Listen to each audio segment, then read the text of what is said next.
Good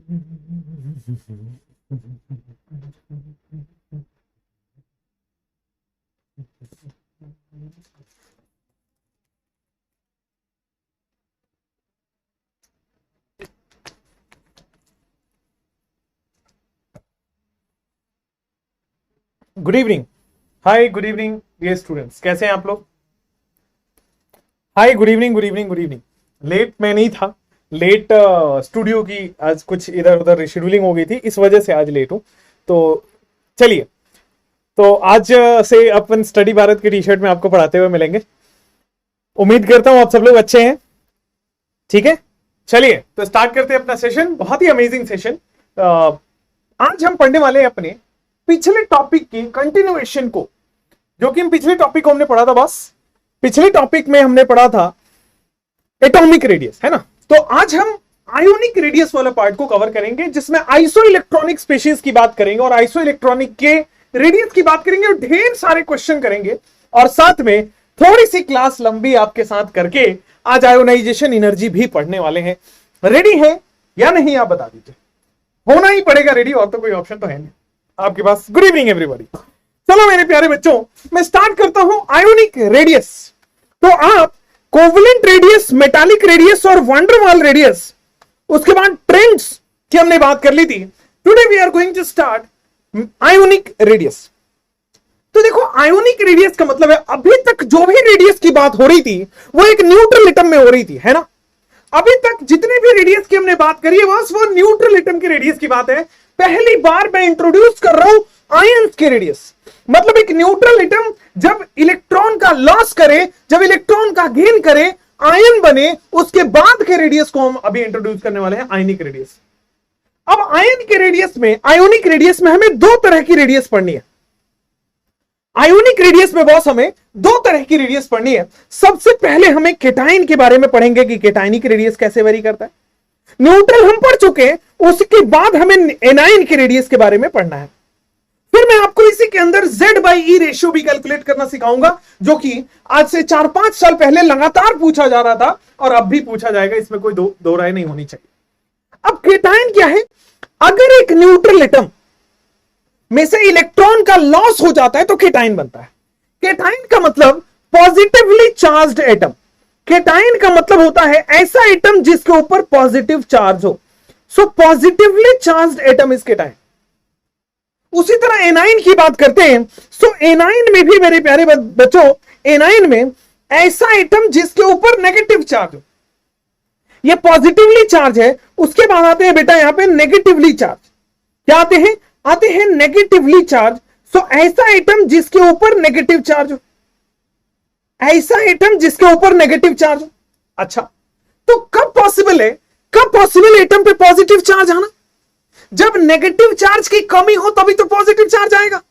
और negative charge की कमी कैसे होगी? लॉस ऑफ इलेक्ट्रॉन से। क्योंकि इलेक्ट्रॉन अगर निकल गया, इलेक्ट्रॉन का लॉस हो गया, नेगेटिव चार्ज का लॉस हो गया, तो बचेगा पॉजिटिव चार्ज, जो कि है केटाइन। सो केटाइन कैसे बना? लॉस ऑफ इलेक्ट्रॉन की वजह से। केटाइन कैसे बना है? लॉस ऑफ इलेक्ट्रॉन की वजह से। और एनाइन कैसे बना? तो भाई एनाइन बनाने के लिए, नेगेटिव चार्ज बनाने के लिए एनाइन डाल दो, ऊपर से हमने एनाइन एक्सेप्ट करा दिया। सो गेन ऑफ इलेक्ट्रॉन से क्या बनेगा आपके पास? एनाइन। मैं एक बार दोबारा समझाता हूं, एकदम क्लास 9-10 के लेवल पे ले आके मैं स्टार्ट करता हूं टॉपिक को। आइए फिर से, हमें पढ़ना है बॉस आयोनिक रेडियस। थोड़ा गौर से सुनिएगा, पेन नीचे मेरी तरफ, यहां पे आइए। आयोनिक रेडियस, तो बेटा केटाइन और एनाइन दो हमें आयोनिक रेडियस पढ़ना है। एक केटाइनिक रेडियस के बारे में पढ़ना है और दूसरा एनाइनिक रेडियस के बारे में पढ़ना है। अब हम सबसे पहले समझते हैं केटाइन क्या है, फिर समझते हैं एनाइन क्या है, और फिर बाद में रेडियस पे जाएंगे। तो केटाइन का मतलब ऐसा एटम जिसके ऊपर पॉजिटिव चार्ज हो। बेटा केटाइन से हमें याद होना है, केटाइन ऐसे लिखते हैं। मैं कैसे याद करता था केटाइन? केटाइन में बेटा कट करने की बात हो रही। कट, कट का मतलब पॉजिटिव चार्ज। ऐसी होती ना, क्रॉस ऐसे ही करते हो ना, दिस इज कट, क्रॉस कर देना, कट कर देना। तो बेटा कट से केटाइन से पॉजिटिव चार्ज, मैं तो ऐसे याद रखता था, जुगाड़ है अपने पास। और एनाइन का मतलब है, देखो इसको थोड़ा स्प्लिट करो, एन आयन। तो मैं ऐसे समझता था एन का मतलब एक नेगेटिव चार्ज आ गया, एन आयन का मतलब हो गया एक चार्ज और आ गया, एनाइन नेगेटिवली चार्ज।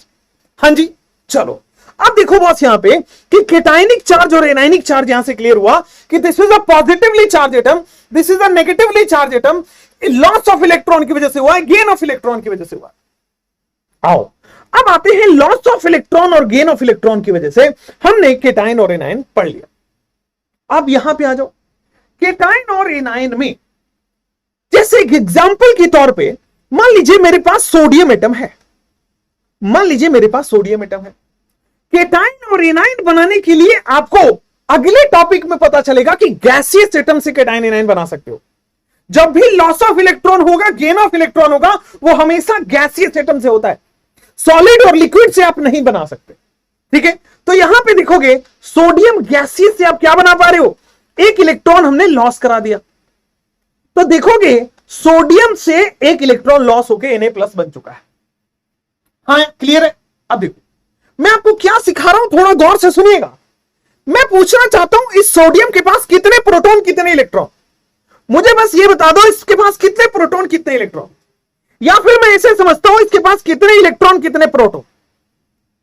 एक न्यूट्रल एटम में जितना एटॉमिक नंबर है उतना ही प्रोटॉन उतना ही इलेक्ट्रॉन होता है। एक न्यूट्रल एटम में जितना इसका एटॉमिक नंबर है उतना ही प्रोटॉन उतना ही इलेक्ट्रॉन। सोडियम का एटॉमिक नंबर बोलो तो सोडियम का एटॉमिक नंबर 11, मतलब उतने ही इलेक्ट्रॉन उतने ही प्रोटॉन। लेकिन Na+ का मतलब समझ रहे हो, एक इलेक्ट्रॉन का लॉस हो गया, एक इलेक्ट्रॉन कम हो गया है। तो now in Na+ electrons are 10, but क्या इलेक्ट्रॉन के लॉस में कोई प्रोटॉन पे चेंज आया? तो बेटा प्रोटॉन में कोई चेंजेस नहीं आता, प्रोटॉन कभी भी चेंज नहीं होगा। अगर प्रोटॉन चेंज हो जाएगा तो न्यूक्लियस चेंज हो जाएगा, और न्यूक्लियस चेंज हो जाएगा तो एटम चेंज हो जाएगा। सो एटम तो सेम है इसलिए न्यूक्लियस सेम है, इसलिए प्रोटॉन सेम है। ठीक है, अब देखो मैं प्रोटॉन बोलूं या जेड बोलूं बात एक ही है। प्रोटॉन भी लिख सकते हैं पी, जेड भी लिख सकते हैं। अब मुझे बस E/Z रेशियो बताना, ये केटाइन बन गया है, एक इलेक्ट्रॉन का लॉस हो गया है, मुझे बस इतने इंटरेस्टेड है, आप मुझे E/Z रेशियो बता दो। तो यहां पे आप E/P रेशियो कई बार लिखते हैं, या फिर कई बार बेटा E/Z रेशियो लिखते हैं। सोडियम का तो 1 आ गया, 11/11 E/Z रेशियो, E/P रेशियो। अच्छा मैं सोडियम प्लस का पूछूं तो सोडियम प्लस का आप जब निकालोगे E/Z रेशियो तो वो आएगा, थोड़ा सा यहां पे चेंजेस है, प्रोटॉन तो सेम ही रहेगा, थोड़ा सा चेंज ये है E/Z रेशियो में, क्या ये 10/11 आ गया। जब जब E/Z रेशियो कम हुआ है साइज कम हुआ है, ये ध्यान रखिएगा, साइंटिफिक प्रूफ है और ये एक लॉजिकल लॉजिक है कि क्यों केटाइन का रेशियो कम होता है। केटाइन का रेशियो इसलिए कम हो रहा है क्योंकि E/Z की वैल्यू कम हो रही है। आप देखो यहां पे प्रोटॉन ज्यादा है, प्रोटॉन कहां होता है? न्यूक्लियस में। इसका मतलब न्यूक्लियस ज्यादा पावरफुल है, न्यूक्लियस ज्यादा पावरफुल है तो सबको खींच ले आएगा सेंटर पे। न्यूक्लियस कहां होता है? सेंटर पे। अगर न्यूक्लियस पावरफुल है तो सारे इलेक्ट्रॉन को खींच लेगा, तो साइज छोटा हो जाएगा। 2-3 वे से मैंने समझा दिया केटाइन का साइज क्यों छोटा होता है। अगर एक रीजन पूछे जैसे एसर्शन रीजन में, तो बेटा E/Z रेशियो कम होने से केटाइन का साइज कम होता है। Why the size of the cation is less? Because the E/Z ratio is less. ये एसर्शन रीजन का बहुत इंपॉर्टेंट क्वेश्चन है। तो यहां पे आओ कि E/Z रेशियो यहां पे लेस देन 1 हो गया, एंड इफ E/Z कम है साइज कम होगा, E/Z ज्यादा होगा साइज ज्यादा होगा। मैं उसी तरह एक एग्जांपल से आपको समझाता हूं कि बॉस क्लोरीन गैसियस में एक इलेक्ट्रॉन ऐड कर दो तो क्या Cl- गैसियस बन रहा है? बन रहा है नहीं बन रहा? अब यहां पे देखो इलेक्ट्रॉन कितना है? 17। प्रोटॉन कितना है बेटा आपके पास? 17। उसी तरह इलेक्ट्रॉन कितने हैं? 18। एक इलेक्ट्रॉन ऐड हो गया, और प्रोटॉन तो सेम रहता है, चाहे वो लॉस हो चाहे वो गेन हो, प्रोटॉन इज सेम। मुझे बताओ दोनों साइड में E/Z लिख सकते हो? यार इस साइड में भी आप E/Z लिख सकते हो, दैट इज 1। इस साइड में भी आप E/Z लिख सकते हो, that is greater than 1। 18/17 18/17 that is greater than 1। जैसे ही E/Z ज्यादा हुआ साइज ज्यादा हो गया। मैं हमेशा आपको उतना डेप्थ पे लेके जाऊंगा जिससे एक भी सवाल क्वेश्चन गलत ना कर पाओ, वरना बड़ा इजीली था, अरे केटाइन का साइज कम होता है, एनाइन का साइज बड़ा होता है, बढ़ जाओ आगे। और जैसे ही एसर्शन रीजन इस बार दिया, फैल गए सारे लोग। तो बेटा आप YouTube से अलग हटके पढ़ रहे हो, समझ रहे बात को? तो आपको कुछ अलग मिलना चाहिए ताकि रियलिटी में मार्क्स आपका इंप्रूव हो, और यहां पे वो हम चीजें स्किप कर देते हैं YouTube वगैरह पे, ठीक है, क्योंकि जल्दी जल्दी कराना होता है।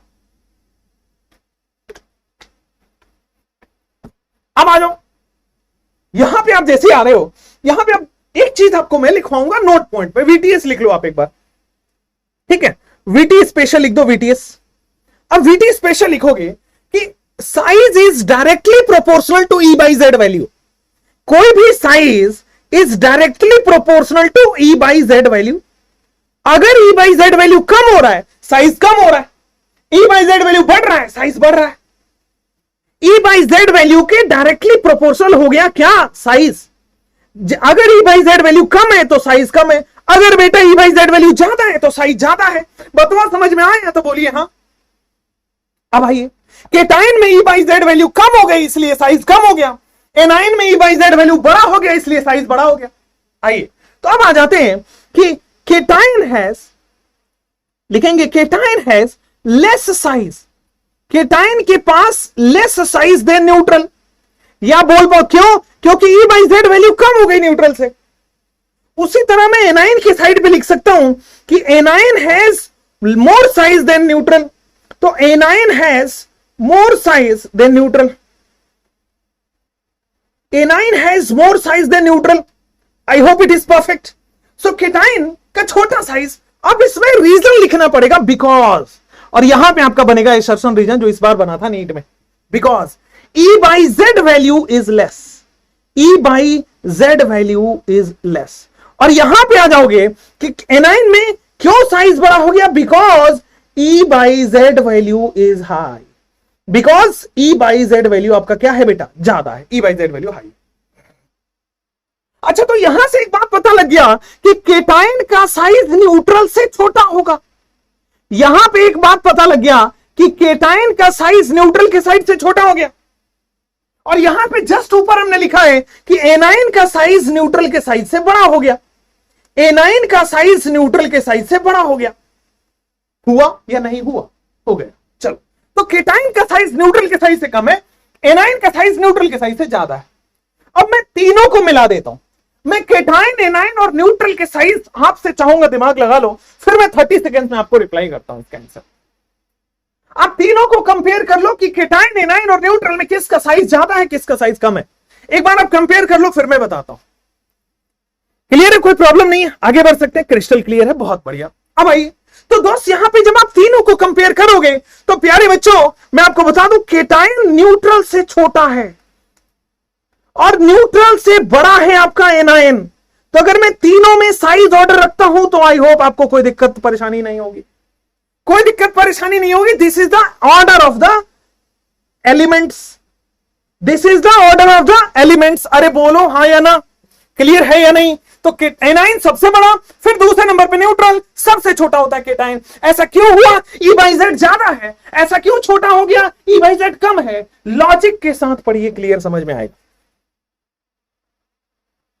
बोलो ठीक है, आगे बढ़ सकते हैं। चलिए अब एक क्वेश्चन देता हूं, उससे पहले, क्वेश्चन से पहले, अगर मान लीजिए बहुत सारे केटाइन हो तो फिर ई बाई जेड वैल्यू से ही साइज आती है। साइज का ऑर्डर कैसे आता है, scientifically, logically E by Z value से आती है। लेकिन अब रटने का तरीका या आसान करने का तरीका बोल दीजिए, तो अगर मान लीजिए बहुत सारे केटाइन है तो वहां पे केटाइन का साइज, अगर बहुत सारे केटाइन हैं तो cation size is inversely proportional to magnitude. Cation का size is inversely proportional to magnitude of charge. Cation का size is inversely proportional to magnitude of the charge. बोलो क्लियर है। अगर मैं केटाइन के साइज की बात करता हूं inversely proportional to magnitude of the charge, उसी तरह मैं एनाइन का साइज पता करता हूं, उसी तरह बेटा मैं एनाइन का साइज करता हूं directly proportional to magnitude of the charge, directly proportional to magnitude of charge. Clear है, हां या ना। केटाइन का size inversely proportional to magnitude of the charge, anion का size directly proportional to magnitude of the charge.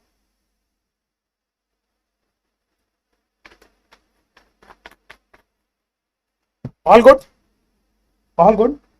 अब जैसे मान लो आपको बहुत सारे केटाइन है तो उसमें कैसे देखोगे, जिसका चार्ज कम उसका साइज ज्यादा।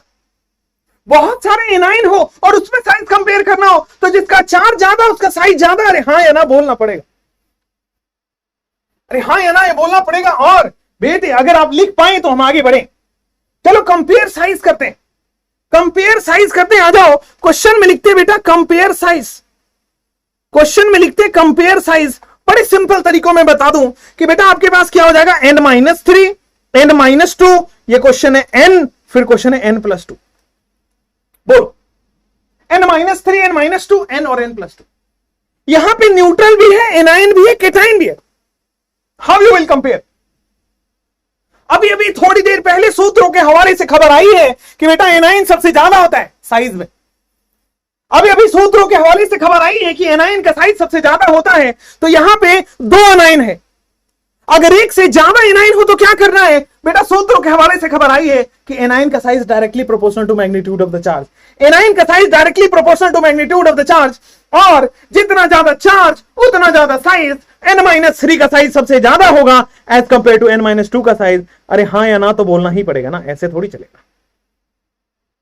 अब एनायन हो गया, अब आते हैं बारी किसकी होती है सेकंड नंबर पे, न्यूट्रल की। आइए तो फिर न्यूट्रल बड़ा होता है, एंड देन सबसे वीकेस्ट सबसे कम कौन होता है? दैट इज सबसे छोटा होता है केटायन। बोलो क्लियर है या ना?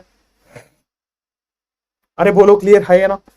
ठीक है, तो यहां तक आ गया है। कंपेयर साइज करके अब आपको करते जाना है, मैं क्वेश्चन देते जाऊंगा, आपको सॉल्व करते जाना है। बोलो क्लियर है या नहीं है?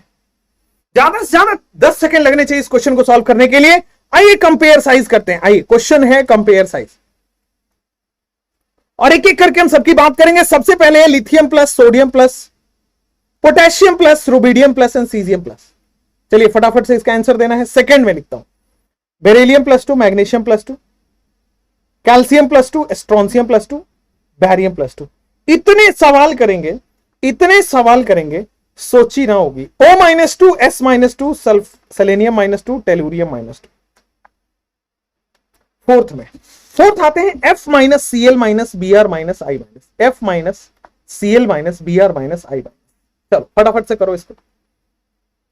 अब आ जाओ, यहां पे आप देख रहे हो कि भाई सारे के सारे केटायन हैं और सबका चार्ज सेम है।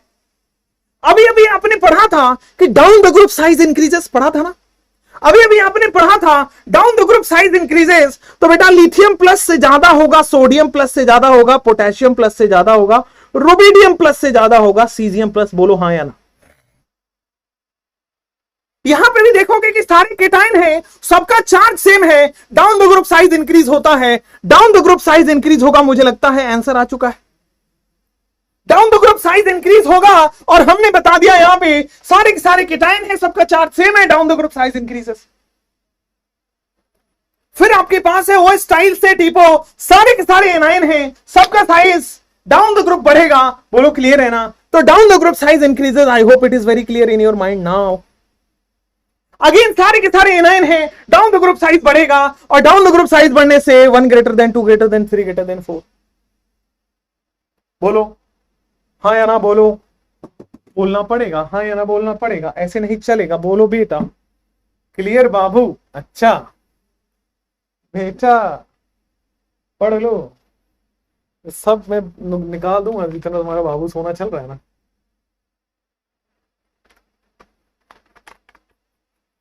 Lithium, sodium, potassium, rubidium, caesium. आइए अगले क्वेश्चन पे जाता हूं मैं। This is fifth part.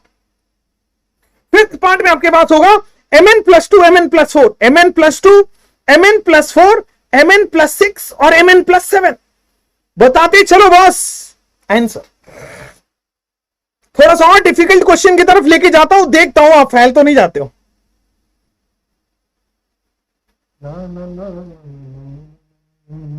चलो चलो फटाफट करो। जब भी कंफ्यूजन आए आप हमेशा से बेटा E/Z कर लेना। जब भी कंफ्यूजन आए E/Z कर लेना। E/Z कम है, साइज कम है, E/Z ज्यादा है, साइज ज्यादा है। बोलो ठीक।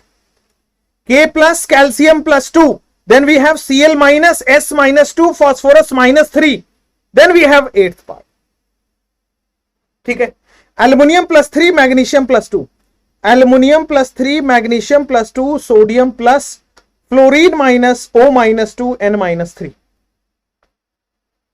ठीक है, 9th पार्ट में आपके पास होगा आयोडीन - आयोडीन प्लस एन आयोडीन। चलो इतने सारे क्वेश्चन तो अपने पास, मेरे पास क्वेश्चंस की लिस्ट लगी अभी। तो क्वेश्चन तो इतने करने चाहिए, सवाल तो मतलब मैं कितना भी पढ़ा दूं, कैसा भी पढ़ा दूं, एकदम मजे लेके पढ़ा दूं आपको। क्वेश्चन ही आएगा, क्वेश्चन ज्यादा ज्यादा कर। चलो आते हैं क्वेश्चन नंबर 5 में। सारे के सारे केटाइन है। हमने पढ़ा है केटाइन का size inversely proportional to magnitude of the charge. जितना ज्यादा चार्ज उतना कम साइज केटाइन के केस में, जितना ज्यादा चार्ज उतना कम साइज। तो बेटा यहां पे जैसे जैसे चार्ज ज्यादा है साइज कम हो जाएगा, जैसे जैसे चार्ज ज्यादा है बेटा साइज कम हो जाएगा। मुझे लगता है कोई प्रॉब्लम नहीं है, आगे बढ़े। Then we have here O minus 2, then we have here F minus and N minus 3। बेटा आप देखोगे जब जब आपके ऊपर संकट आया है, साइज में कोई भी कभी भी कंफ्यूजन आए, बेटा आप देखो सारे एनाइन है, जितना ज्यादा चार्ज उतना ज्यादा साइज। केटाइन के केस में उल्टा चलता है, कम चार्ज ज्यादा साइज। एनाइन के केस में ज्यादा चार्ज ज्यादा साइज। केटाइन के केस में इनवर्स प्रोपोर्शनल, एनाइन के केस में directly proportional. More the charge more the size. Hope it is clear. So we have n-3 सबसे ज्यादा है, आंसर यहां लिखता हूं, n-3 सबसे ज्यादा है, फिर O-2 है, फिर F-। लेकिन इस एग्जाम्पल से अगले एग्जाम्पल बढ़ने के पीछे या पहले मैं कुछ बताना चाहता हूं। बताओ, बोलो बताओ। तो बेटा यहां पे देख पाओगे कि बेटा ये देखोगे तो इसके पास 10 इलेक्ट्रॉन है। कैसे पता चला? अरे ऑक्सीजन के पास ओरिजिनली कितना होता है? ऑक्सीजन का एटॉमिक नंबर 8, -2 का मतलब 2 इलेक्ट्रॉन ऐड हो गया, तो 8 + 2 10 इलेक्ट्रॉन हो गया। बोलो हाँ या ना। फ्लोरीन के पास 9 इलेक्ट्रॉन, 1 इलेक्ट्रॉन ऐड हो गया, 9 + 1 10 इलेक्ट्रॉन। बोलो हाँ या ना। नाइट्रोजन के पास 7 इलेक्ट्रॉन, 7 में 3 जुड़ गया, बेटा यहां पे 10 इलेक्ट्रॉन। बोलो हाँ या ना। अरे हाँ या ना बोलना पड़ेगा। तो तीनों के पास 10 इलेक्ट्रॉन है। ऐसे स्पेशीज जिनके पास नंबर ऑफ इलेक्ट्रॉन सेम हो उसको कहते हैं आइसो इलेक्ट्रॉनिक स्पेशीज। मैं ये बताना चाहता था कि ऐसे स्पेशीज जिसके पास नंबर ऑफ इलेक्ट्रॉन बेटा सेम हो उसको हम कहते हैं आइसो इलेक्ट्रॉनिक स्पेशीज। बोलो क्लियर हाँ या ना। तो चूंकि इनके पास नंबर ऑफ इलेक्ट्रॉन सेम है बेटा, चूंकि इनके पास लिखेंगे यहीं पे, species having same number of electron are called as isoelectronic. Species having same number of electron are called as isoelectronic species, are called as isoelectronic species। Species having same number of electron are called as isoelectronic species। बोलो हाँ या ना, हाँ या ना। समझ में आया होगा। सेम नंबर ऑफ इलेक्ट्रॉन है, आइसो इलेक्ट्रॉनिक स्पेशीज कहेंगे। n-3 एनाइन में चार्ज ज्यादा साइज ज्यादा, चार्ज ज्यादा साइज ज्यादा। बोलो हाँ या ना, बोलो हाँ या ना। क्लियर है, कोई प्रॉब्लम नहीं है। अब यहां पे आओ, अब यहां पे आओ। अच्छा, आइसो इलेक्ट्रॉनिक स्पेशीज, आगे बढ़िए, आगे बढ़िए, इसमें आओ। ये भी आइसो इलेक्ट्रॉनिक है। आइसो इलेक्ट्रॉनिक कैसे है? पोटेशियम के पास 19 इलेक्ट्रॉन होने चाहिए। भाई पोटेशियम का एटॉमिक नंबर कितना है? 19, तो 19 होने चाहिए, बट प्लस है, इसका मतलब 1 इलेक्ट्रॉन लॉस हो चुका है, 18 इलेक्ट्रॉन। कैल्शियम का एटॉमिक नंबर कितना? 20, तो 20 इलेक्ट्रॉन होने चाहिए, +2 का मतलब 2 इलेक्ट्रॉन कम कर दो, 18 इलेक्ट्रॉन। बोलो हाँ या ना।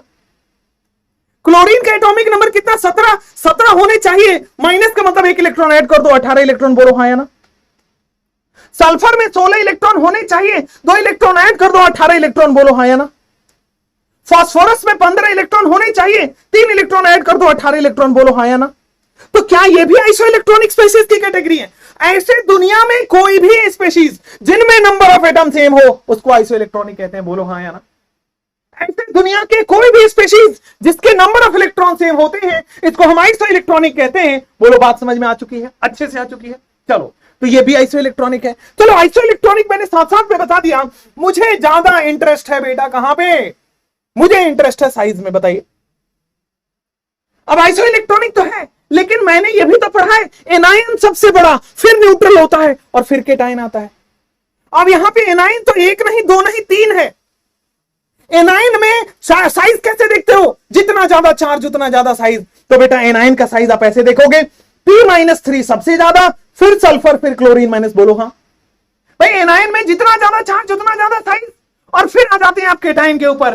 केटायन में चार्ज ज्यादा साइज कम, केटायन में चार्ज ज्यादा साइज कम, इनवर्स रिलेशन होता है। अरे बोलो लल्ला, समझ में आ रही है क्या बात? अरे बोलो ना, क्लियर है ना? कोई दिक्कत नहीं है ना? आगे बढ़ सकते हैं ना? अरे हाँ या ना?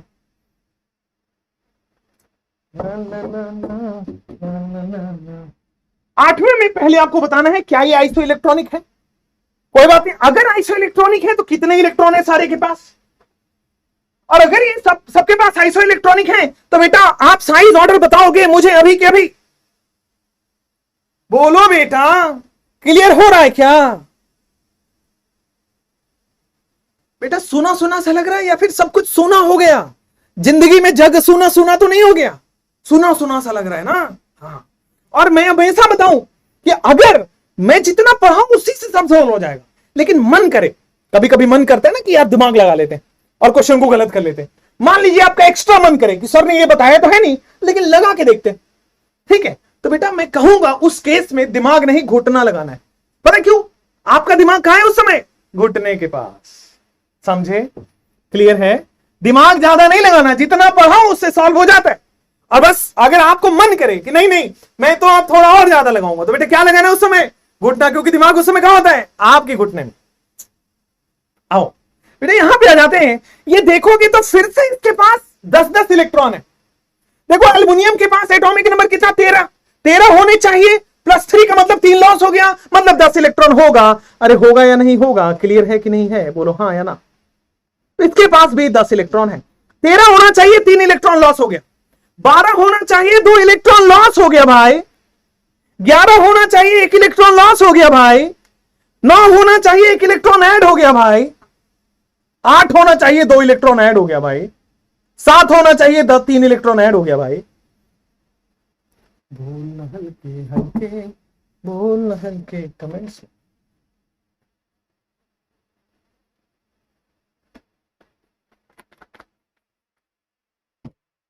बोलो ठीक है? क्लियर है? आओ भाई अब आ जाओ। यहां 10-10 इलेक्ट्रॉन दिख रहे क्या? अगर 10 इलेक्ट्रॉन है तो भाई एनायन का साइज ज्यादा। एनायन में भी जिसका चार्ज ज्यादा उसका साइज ज्यादा। बोलो हाँ या ना? एनायन में भी जिसका चार्ज ज्यादा उसका साइज ज्यादा। बोलो क्लियर क्या? उसके बाद आते हैं केटायन में। केटायन में चार्ज ज्यादा तो साइज कम हो जाती है। केटायन में बेटा चार्ज ज्यादा तो साइज कम हो जाता है। अरे हाँ कि ना? बोलना पड़ेगा, ऐसे काम नहीं चलेगा। बोलो चलो अब आ जाओ लास्ट वाले में। एक एनायन है, एक न्यूट्रल है, एक केटायन है। दुनिया जहान में अभी तक सबको पता लग चुका है कि न्यूट्रल बीच में आता है, एनायन सबसे बड़ा होता है, केटायन सबसे छोटा होता है। तो भाई साहब एनायन सबसे बड़ा है, बहुत अच्छा, फिर न्यूट्रल आएगा और फिर केटायन आएगा। बोलो ना, बोलो ना। चलो अब आते हैं कुछ और अच्छे सवाल पे। अब आते हैं कुछ और अच्छे सवाल पे, जैसे कि 9 क्वेश्चंस हो चुके हैं। आइए 10th क्वेश्चन पे आते हैं। H प्लस एंड H- में क्या साइज का ऑर्डर होगा? दूसरा 11वां क्वेश्चन में Fe+2 और Fe+3 में क्या ख्याल है आपके? बेटा अपने ख्याल शेयर करिए। 12वां क्वेश्चन में नाइट्रोजन प्लस और नाइट्रोजन माइनस में क्या ख्याल है बेटा आपके पास? 13वां क्वेश्चन में F-, H-, Cl-, Br- में क्या ख्याल है आपके? 14वां क्वेश्चन में H-2 नहीं, H-O-2 F- में क्या ख्याल है बेटा आपके? ठीक है, उसके बाद बाकी 15th क्वेश्चन भी करा ही देता हूं। लिथियम प्लस बेरिलियम +2 बेटा मेरे पास क्वेश्चन के भरमार मिलेगा, आप खोज लेना। इसके बाहर कोटा के मॉड्यूल्स में या कोटा के कोचिंग्स में इससे ज्यादा नहीं पढ़ाते, तो वो 75,000 में लेके पढ़ा रहे, 75,000 भी ज्यादा ले रहे हैं अपन, तो भाई उससे कम ही में पढ़ा देंगे। आ जाओ तुम बस पढ़ लो, इतना वो रखो कि भाई मुझे पढ़ना है, इससे ज्यादा मुझे कुछ नहीं चाहिए। तुम पढ़ लोगे तुम्हारा सिलेक्शन हो जाएगा, हमारा काम हो जाएगा। ठीक है चलो, जैसे ये है सेलेनियम नहीं, स्कैंडियम, क्रोमियम, निकल और जिंक, बहुत अच्छा। फिर है बोरोन, गैलियम, एल्युमिनियम और थैलियम। ये 16 और 17 कितने क्वेश्चन अपने को करने हैं। आओ चलो भाई 10th क्वेश्चन से चालू हो जाओ। चलो जमूरो 10th क्वेश्चन से चालू हो जाओ, आगे बढ़े। ठीक है चलो अब आ जाओ। H+ और H- में क्या है आपके पास? तो भाई सबसे ज्यादा क्या होता है? न्यूट्रल। फिर कौन होता है? सबसे ज्यादा एनायन, फिर न्यूट्रल और फिर केटायन। तो बेटा सबसे ज्यादा एनायन, फिर आपके पास आएगा न्यूट्रल और फिर आपके पास आएगा केटायन। बोलो हाँ कि ना? चलो नेक्स्ट। यहां पे देखो कि केटाइन है, केटाइन में चार्ज ज्यादा साइज कम हो जाता है, केटाइन में चार्ज ज्यादा और साइज कम हो जाएगा। बोलो क्लियर है ना? इसमें आ जाओ। अगेन सेम कहानी है बेटा, आपके पास एन एन प्लस और एन माइनस, ये रिपीटेड सवाल है ना? नहीं नहीं रिपीटेड नहीं है। एन माइनस सबसे बड़ा होगा, फिर न्यूट्रल होगा, फिर केटाइन होगा। अरे बोलो, अरे बोलो, एनाइन होगा, फिर न्यूट्रल होगा, फिर केटाइन होगा। ये क्वेश्चन, ये जो दो अगले क्वेश्चन, ये वेरी वेरी इंपॉर्टेंट, वीवीआईपी में आएगा 13 और 14। Are you ready? Are you ready?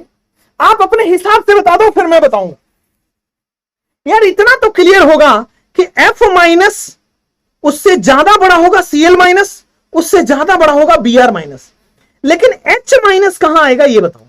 ज्यादा गेम तो इसी का है कि एच माइनस कहां आएगा, क्योंकि down the group size increases, तो एफ माइनस से बड़ा होगा सीएल, सीएल से बड़ा होगा बीआर, तो डाउन द ग्रुप बेटा साइज बढ़ेगा। एच माइनस का साइज कम होगा कि ज्यादा होगा? अब मेजॉरिटी लोगों का आएगा कि सर हाइड्रोजन तो सर देखो सबसे छोटा है, पहला एलिमेंट है बेचारा, सबसे छोटू सा है, तो इसको पीछे रख दो। मेरे प्यारे नमूनों, आज के बाद से ये याद रखना, एच माइनस सबसे बड़ा होता है, F minus C L minus B R minus से भी बड़ा होता है H minus, F minus C L minus B R minus से भी बड़ा होता है एच माइनस। ध्यान रखें, this is an exceptional order. ध्यान रखेंगे, this is an exceptional order. Please keep in mind, वरना तो मैं क्यों ही कराता। ठीक है ना? हम जो भी सवाल करा रहे बेटा, कुछ ना कुछ तो लॉजिक है। क्लियर है? चलो अब देखो ऐसा क्यों हुआ, अब ऐसा क्यों हो गया। तो देखो, हाइड्रोजन के पास कितने इलेक्ट्रॉन होते? तो आप कहोगे सर हाइड्रोजन का एटॉमिक नंबर 1, इसका मतलब उसके पास एक इलेक्ट्रॉन एक प्रोटॉन। अच्छा, बात तो आपकी सही है। एच माइनस का मतलब क्या हुआ? तो सर हाइड्रोजन के पास एक इलेक्ट्रॉन एक प्रोटॉन होता है, एच माइनस का मतलब एक और इलेक्ट्रॉन ऐड हो गया। एक इलेक्ट्रॉन था, एक और ऐड हो गया, मतलब आप देखोगे 100% इंक्रीज हो रहा है। पहले से मेरे 100 नंबर थे, मेरे 100 और आ गए, 100% इंक्रीज हो गया। पहले से मेरे 1 नंबर थे, मेरे एक और ऐड हो गए, 100% इंक्रीज हो गया। चूंकि हाइड्रोजन के केस में 100% इंक्रीज हो रहा है, तो साइज बहुत ज्यादा बड़ा हो जाता है। क्योंकि हाइड्रोजन के केस में जितना था उतना ही बढ़ गया, एक इलेक्ट्रॉन एक और बढ़ गया। मैथमेटिकली सोचो, बायो के स्टूडेंटों में थोड़ा बहुत तो जोड़ घटाओ तो आता होगा, है ना? तो भाई हाइड्रोजन में एक इलेक्ट्रॉन था, एक और ऐड हो गया, 100% इंक्रीज हो गया। क्योंकि 100% इंक्रीज हुआ बेटा, एच माइनस देखोगे साइज बड़ा हो गया, सबसे ज्यादा साइज इसका हो जाता है, बिगेस्ट है ये, सबसे ज्यादा बड़ा होता है, एक्सेप्शनल ऑर्डर। उसी तरह आप यहां पे बात करोगे कि भाई H minus O minus two F minus, तो भाई O माइनस टू और F माइनस में आप पहले बता दो। तो O minus two F minus में आप देखोगे O माइनस टू का साइज सबसे बड़ा है। आप देखोगे O माइनस टू का साइज, क्योंकि जितना ज्यादा चार्ज उतना ज्यादा साइज। एनाइन के केस में हमने देखा है मोर the charge more the size. लेकिन H माइनस आपने देखो ना, Br माइनस से भी बड़ा है यार, फ्लोरीन ओलिन से तो बहुत बड़ा है, ये Br माइनस से भी बड़ा है, तो फ्लोरीन से तो बहुत ही बड़ा है। तो इसका मतलब जो H माइनस आ रहा है, अरे नमूनो बात समझ में आई कि नहीं आई? H माइनस Br माइनस से भी बड़ा होता है, H माइनस Br माइनस से भी बड़ा होता है, तो इन दोनों से तो बड़ा होगा ही, ये तो ऑब्वियस है। Yes, next question.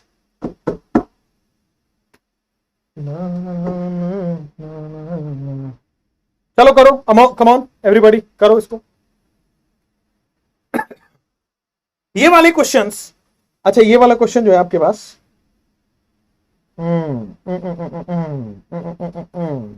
ठीक है, चलो करो।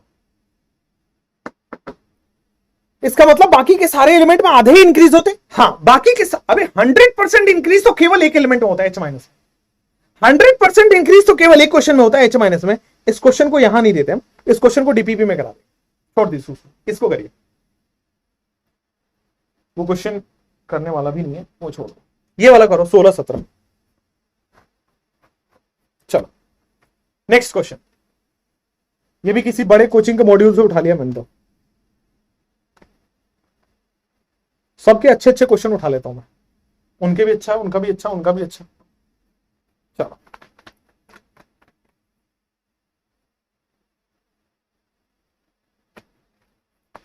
अभी कई लोग कह रहे हैं कि सर फ्लोरीन तो साइज बड़ा होता है, ऑक्सीजन से फ्लोरीन का साइज बड़ा होता है। बेटे एक थप्पड़ पड़ेगी ना, पता नहीं चलेगा कितने बार घूमोगे, शक्तिमान बन जाओगे, उड़ना ना स्टार्ट कर देना। गधो, लेफ्ट से राइट साइज कम होता है, तो फ्लोरीन का साइज कम है एज कंपेयर टू ऑक्सीजन। और वैसे भी देख सकते हो जितना ज्यादा चार्ज उतना ज्यादा साइज। बकैती नहीं, पढ़ाई करो। इधर आओ, स्कैंडियम, क्रोमियम, निकल और जिंक। तो हमने ये बता रखा है कि स्कैंडियम से मैंगनीज तक तो साइज डिक्रीज होता है, आयरन, कोबाल्ट, निकल का साइज बराबर हो, कॉपर और जिंक साइज बढ़ जाता है। तो आप देखो सबसे बड़ा कौन है, तो देखो आपके मैं बताता हूं, सबसे बड़ा स्कैंडियम, क्योंकि स्कैंडियम से डिक्रीज होते हुए आ रहा है, तो सबसे बड़ा स्कैंडियम है, उसके बाद तो सारे डिक्रीज हुए। और याद करो तो कॉपर और जिंक का फिर से बढ़ जाता था, ठीक है, बढ़ जाता था, लेकिन बस उसका बढ़ते बढ़ते भी स्कैंडियम से बड़ा नहीं होता। तो दूसरे नंबर पे आएगा जिंक। फिर आपके पास देखो क्रोमियम और निकल में तो मैंगनीज तक तो कम हो रहा है, फिर आएगा आपके पास क्रोमियम और फिर आएगा आपके पास निकल, क्रोमियम और फिर आएगा निकल। इफ यू कांट अंडरस्टैंड रटी लो, वरना फिर से मैं एक बार कोशिश करता हूं। देखो स्कैंडियम से मैंगनीज तक साइज डिक्रीज हो रहा था, स्कैंडियम से मैंगनीज तक साइज कम हो रहा था, इसका मतलब स्कैंडियम सबसे बड़ा होगा ना। स्कैंडियम से मैंगनीज तक साइज डिक्रीज हो रहा था, इसका मतलब स्कैंडियम सबसे बड़ा होगा ना, तो स्कैंडियम सबसे बड़ा है। अब जिंक दूसरे नंबर पे क्यों आया, तो याद करो कॉपर और जिंक की साइज बढ़ गई थी, तो वो इतनी बड़ी हो गई कि स्कैंडियम के पास पास आ गया था। अब देखो इससे कम होगा क्रोमियम और उससे कम निकल, क्योंकि निकल तो लगभग बराबर हो जाता है, क्रोमियम से तो कम ही होता है निकल। बोलो ऑल क्लियर, कोई प्रॉब्लम नहीं है, आगे बढ़े। क्रोमियम और निकल बराबर नहीं होते, आयरन, कोबाल्ट, निकल बराबर होते। गलत मत लिखो कमेंट में। चलो इसके बारे में बताओ, बोरोन फैमिली के बारे में। तो बोरोन फैमिली में क्या आपने ट्रांजिशन कॉन्ट्रैक्शन पढ़ा है? तो बेटा जी बोरोन फैमिली में ट्रांजिशन कॉन्ट्रैक्शन पढ़ा है, तो बाल गंगाधर इन तिलक, अरे बेटा ऑल क्लियर है कि नहीं?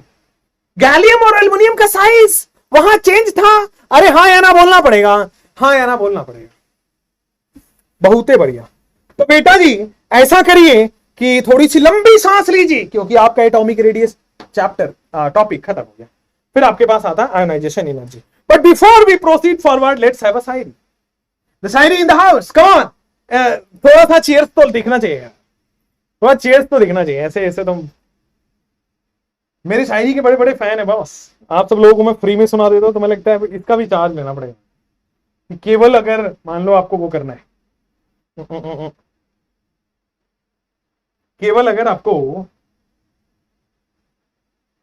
केवल पढ़ाई करनी है तो 7500, पढ़ाई के साथ शायरी भी सुनना है 75,000, ऐसा प्राइस होना चाहिए, क्योंकि शायरी महंगी है वैसे। सुनो सुनो सुनो, दो लोग थे बेचारे, तो लड़का बड़ा उदास है, सुनना, लड़का बड़ा उदास है, वो लड़की को कहता है कि जब सजा दे ही चुके हो तो हाल ना पूछो। लड़की का मैसेज आया होगा, कैसे हो, आजकल क्या कर रहे हो, समझ रहे हो बात को? तो लड़का कहता है कि जब सजा दे ही चुके हो तो हाल ना पूछो। अर्ज किया है कि जब सजा दे ही चुके हो तो हाल ना पूछो, अगर हम बेगुनाह निकले तो तुम्हें अफसोस बहुत होगा, अगर हम बेगुनाह निकले तो तुम्हें अफसोस बहुत होगा। तो मुझे लगता है आपको मेरी शायरी तो बहुत पसंद आई होगी। आगे बढ़ जाते हैं, as fast as we can. बेटा आयोनाइजेशन एनर्जी, अरे बहुत ही इंपॉर्टेंट टॉपिक। अगर आप क्वेश्चन देखें प्रीवियस ईयर के, तो वहां पे आयोनाइजेशन एनर्जी आपको देखने को मिलेगा। भाई आयोनाइजेशन इंथैल्पी बोलो, सॉरी आयोनाइजेशन एनर्जी बोलो, कई बुक्स में बेटा इसको आयोनाइजेशन इंथैल्पी के नाम से भी बोला गया है, तो इसके लिए भी घबराना नहीं है, यही आयोनाइजेशन इंथैल्पी है, बहुत बढ़िया। अच्छा, और इसी को बेटा आयोनाइजेशन पोटेंशियल बोल दिया जाता है। मतलब आपके लेवल पे तीनों सेम है, वैसे है तीनों डिफरेंट चीज, बट अगर आपसे कोई पूछे क्वेश्चन में तो तीनों का आंसर सेम होगा, ठीक है? कोई स्टाइलिश नहीं मारना, अरे हम तो इंथैल्पी भी जानते हैं तो पोटेंशियल भी जानते हैं, कुछ नहीं। आपके लिए जो एनर्जी है, जो पोटेंशियल है, जो इंथैल्पी है, टीचर्स के लिए तीनों अलग है, बट आपका आंसर आ जाएगा एक ही चीज से, अपने को ज्यादा तो पढ़ना नहीं। चलिए आइए बच्चों, आते हैं आयोनाइजेशन एनर्जी। हमने आपको जेड इफेक्टिव पढ़ाया था, तो मैंने बताया था जेड इफेक्टिव है क्या। जेड इफेक्टिव बेसिकली अंदर वाला न्यूक्लियस और बाहर वाले इलेक्ट्रॉन के बीच का नेट अट्रैक्शन फोर्स। अंदर वाला न्यूक्लियस बाहर वाले इलेक्ट्रॉन के बीच का नेट अट्रैक्शन फोर्स, अंदर वाला और बाहर वाली के बीच का नेट अट्रैक्शन फोर्स, न्यूक्लियस और इलेक्ट्रॉन की बात होती है। चलो अब एक बात बताओ, ऐसा हर एटम में होता होगा? हर एटम में न्यूक्लियस बाहर वाली को खींच रहा होगा, इलेक्ट्रॉन को। हर एटम में इलेक्ट्रॉन बाहर वाले इलेक्ट्रॉन को खींच रहा है। हर एटम में इलेक्ट्रॉन बाहर वाले इलेक्ट्रॉन को खींच रहा है। तो इसका मतलब अगर मान लीजिए आपको इलेक्ट्रॉन निकालना हो तो अपने तरफ से एनर्जी लगाना पड़ेगा, क्योंकि न्यूक्लियस उस बाहर वाले इलेक्ट्रॉन को अट्रैक्शन फोर्स से खींच रहा है। न्यूक्लियस उस बाहर वाले इलेक्ट्रॉन को अट्रैक्शन फोर्स से खींच रहा है। अब विजुअलाइज नहीं हुआ होगा तो आइए कागजों पे बताते हैं आपको। कुछ इस तरह से मैंने आपको एटम बताया था, बोलो हाँ या ना। बीचों बीच आपका न्यूक्लियस पाया जाता है, बीचों बीच बेटा न्यूक्लियस पाया जाता है, और यहां पे आपके इलेक्ट्रॉन होता है या ना, हाँ या ना। तो न्यूक्लियस क्या करेगा बेटा? इलेक्ट्रॉन को खींच ले जाएगा। न्यूक्लियस क्या करेगा बेटा? इलेक्ट्रॉन को खींच ले जाएगा। ठीक है, जेड इफेक्टिव में यही होता है कि न्यूक्लियस इस बाहर वाले इलेक्ट्रॉन को खींच रहा है, न्यूक्लियस इस बाहर वाले इलेक्ट्रॉन को खींच रहा है, यही होता है। और दूसरा चीज यह होता था कि जो इनर इलेक्ट्रॉन्स थे वो इसको रिपल्सन फोर्स लगा रहे, जो इनर इलेक्ट्रॉन वो रिपल्सन फोर्स लगा रहे। चलो वो तो शील्डिंग इफेक्ट पढ़ चुके हैं हम। अब आयनाइजेशन एनर्जी क्या है? अगर मान लो दिलवाले को दुल्हनिया ले जाना है, भाई कहीं और अट्रैक्शन फोर्स लग रहा है इसका, लेकिन दिलवाले दुल्हनिया को ले जाना है बेटा। तो मान लीजिए इस इलेक्ट्रॉन को आपको चुरा ले जाना है, इस इलेक्ट्रॉन को भगा ले जाना है, इस इलेक्ट्रॉन को यहां से निकाल ले जाना है। अरे न्यूक्लियस अट्रैक्शन फोर्स लगा रहा है, फिर भी आपको इस इलेक्ट्रॉन को निकालना है, तो एनर्जी खर्च करनी पड़ेगी, आपको ज्यादा अपने आप को साबित करना पड़ेगा, ज्यादा एनर्जी लगाना पड़ेगा, तब जाके न्यूक्लियस अपना अट्रैक्शन फोर्स से इसको निकाल पाएगा। वरना न्यूक्लियस इस इलेक्ट्रॉन को अपने अट्रैक्शन फोर्स से खींच रहा, न्यूक्लियस अट्रैक्शन फोर्स से इस इलेक्ट्रॉन को खींच रहा, तो बेटा इस इलेक्ट्रॉन को निकालने के लिए मशक्कत करनी पड़ेगी, एनर्जी देनी पड़ेगी। तो यही है आयनाइजेशन एनर्जी। ये इलेक्ट्रॉन ऑलरेडी न्यूक्लियस से अट्रैक्ट हो रहा है, बट आपको एनर्जी लगाना पड़ेगा। क्यों? इसको निकालने के लिए। सो आयनाइजेशन एनर्जी का डेफिनेशन कान खोल के सुनिएगा। आयनाइजेशन एनर्जी का डेफिनेशन कान खोल के सुनिएगा। द मिनिमम एनर्जी, वो कम से कम energy which is required to remove electron, the minimum energy required to remove electron, that is ionization energy. अभी टेक्निकल डेफिनेशन में बाद में जाएंगे। the minimum energy required to remove outermost electron, ये बात समझ में आई। what is ionization energy? the minimum energy required to remove outermost electron, it is ionization energy. अच्छा आप कहोगे फिर कि सर आउटर मोस्ट को ही क्यों आप फिर से पकड़ लिए? यार जितने भी पीरियोडिक प्रॉपर्टीज हैं, चाहे वो जेड इफेक्टिव हो, चाहे वो आयनाइजेशन एंथैल्पी हो, चाहे वो इलेक्ट्रॉन गेन एंथैल्पी हो, ये सब के सब आउटर मोस्ट के लिए डिफाइन है।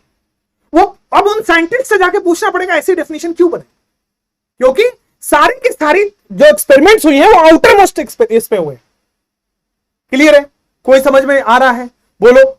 तो बेटा यहां पे आएगा, ये न्यूक्लियस बेचारा अंदर इसको खींच रहा, न्यूक्लियस इसको अट्रैक्ट कर रहा है, लेकिन कोई आया और उसको चुरा ले गया। एक मुझे फिल्म का डायलॉग याद आ रहा है। फिल्म देखते हो आप लोग? थिएटर में जाते हो कभी? Have you been to theatres? बड़े पर्दे पे स्क्रीन उस पे मूवीज देखे हो आप? Have you ever been to theatres? Yes और no? Have you ever been to theaters? Yes or no? Yes, I have.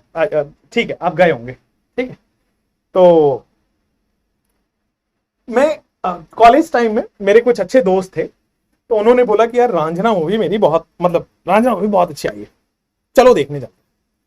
तो हम मैं लाइफ को ना जीना ज्यादा पसंद करता हूँ, काम भी काम पे है और मस्ती भी अपने टाइम पे हो ही जाती है, तो वो करनी भी चाहिए, तभी आप काम कर पाओगे, वरना तो आप कर नहीं पाओगे।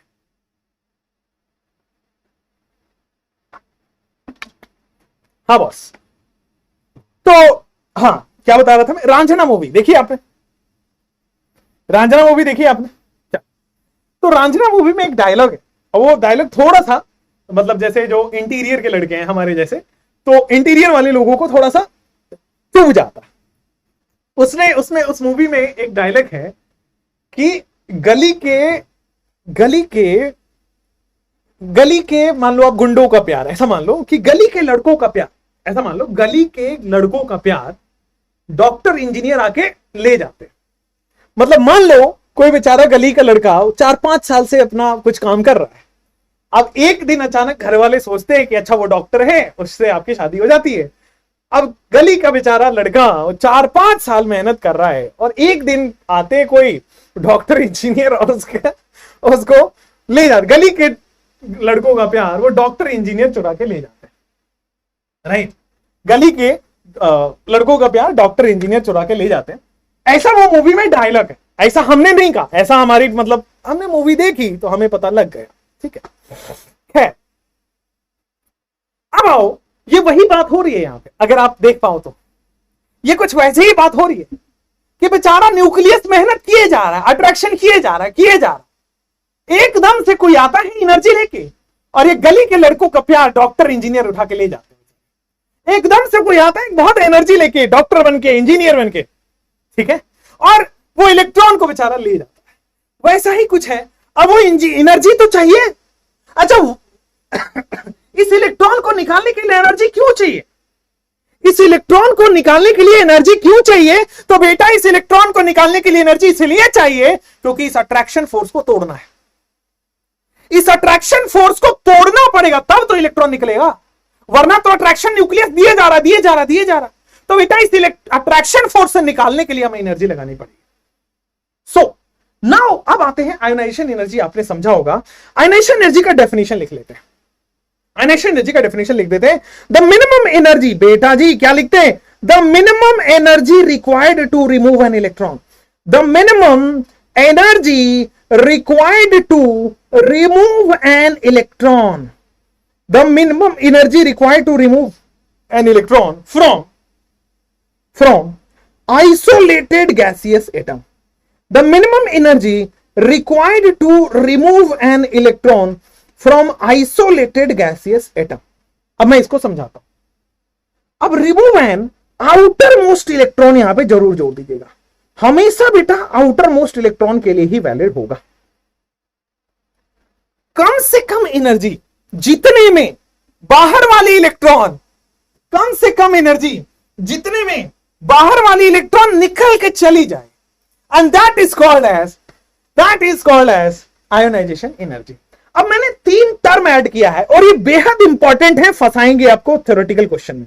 आइसोलेटेड गैसियस एटम, सबसे पहली बात ये एक एटम की प्रॉपर्टी है, इसीलिए आप देखो तो एटॉमिक प्रॉपर्टीज में इसको रखा था। सबसे पहली बात ये एक सिंगल एटम की प्रॉपर्टी है। आइसोलेटेड का मतलब है बॉस आपके पास सिंगल एटम। आइसोलेटेड का मतलब होता है बच्चों आपके लिए सिंगल एटम। सिंगल एटम या फिर ऐसा लिखो एकलौता atom.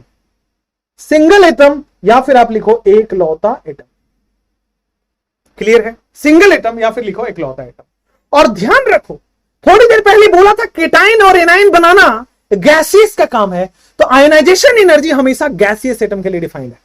Ionisation energy is always defined for gas state, gaseous state में डिफाइंड होता है। आयोनाइजेशन एनर्जी हमेशा बेटा गैसियस स्टेट में डिफाइंड है। बोलो क्लियर है क्या? इलेक्ट्रॉन बेवफा है। अरे बेटा पढ़ाई नहीं करोगे ना तो तुम्हारे लिए भी कोई ना कोई बेवफा हो ही जाएगा। अभी तो इलेक्ट्रॉन है, डॉक्टर बन जाओगे तो तुम्हारी भी एनर्जी चलेगी, तुम भी किसी का प्यार ले आओगे। भाई मैं लड़कियों के लिए भी सेम अप्लाइड है। आज लड़का लड़की बराबर ही है, बस ऐसा होता है ना। मैं तो ऐसी बहुत, अब तुम ना चैट में मेरी बातें मत करो, ये एक्सपीरियंस और ये छोड़ो। अपन उस स्टेट में चले गए, निर्वाणा स्टेट समझते हो? निर्वाणा मतलब फर्क ही नहीं पड़ रहा इन सब चीजों से। हम ऊपर उड़ गए बेटा, बाबा वाली स्टेट में आ गए कि अब हम बेटा आपको आशीर्वाद दिया करेंगे। अब हम तो कि आओ बेटा फूलो फलो आगे बढ़ो, अपना तो बस अब वो काम है। हम बाबा बन चुके, हमें उन सब चीजों से बहुत ज्यादा फर्क नहीं पड़ रहा। ठीक है, चलिए। अरे अरे अरे अरे सिद्दीकी जी कुछ कहना चाह रहे हैं। अरे रुको यार, कमेंट भाग, अरे कमेंट भाग गया ऊपर।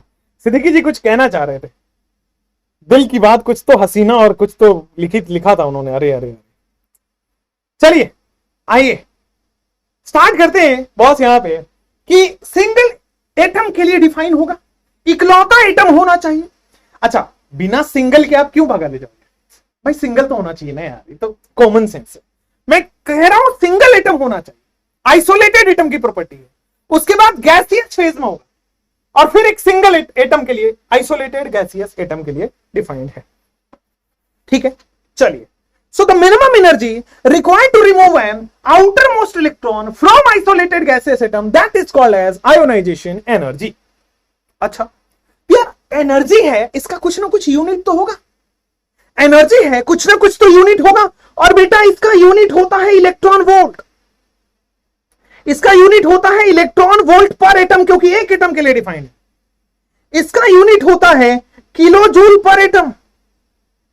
इसका यूनिट होता है किलो कैलोरी पर एटम।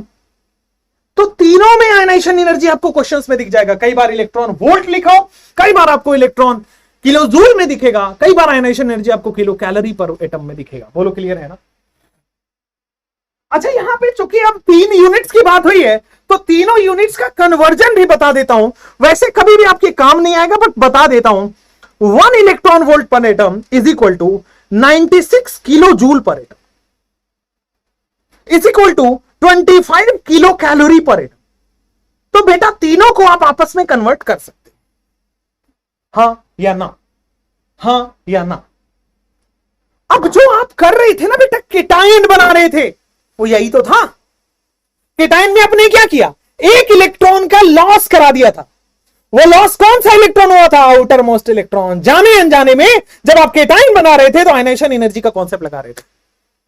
एक इलेक्ट्रॉन आप लॉस करा रहे थे, एक इलेक्ट्रॉन आप आउटर मोस्ट इलेक्ट्रॉन का लॉस करा रहे थे। बोलो हां या ना, बोलना पड़ेगा।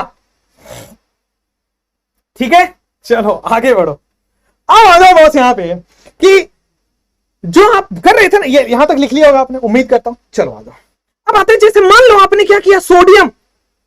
सोडियम गैसियस होना चाहिए, तो देखो आइसोलेटेड है, मतलब एक सिंगल एटम की बात हो रही है, एक सोडियम की बात हो रही है।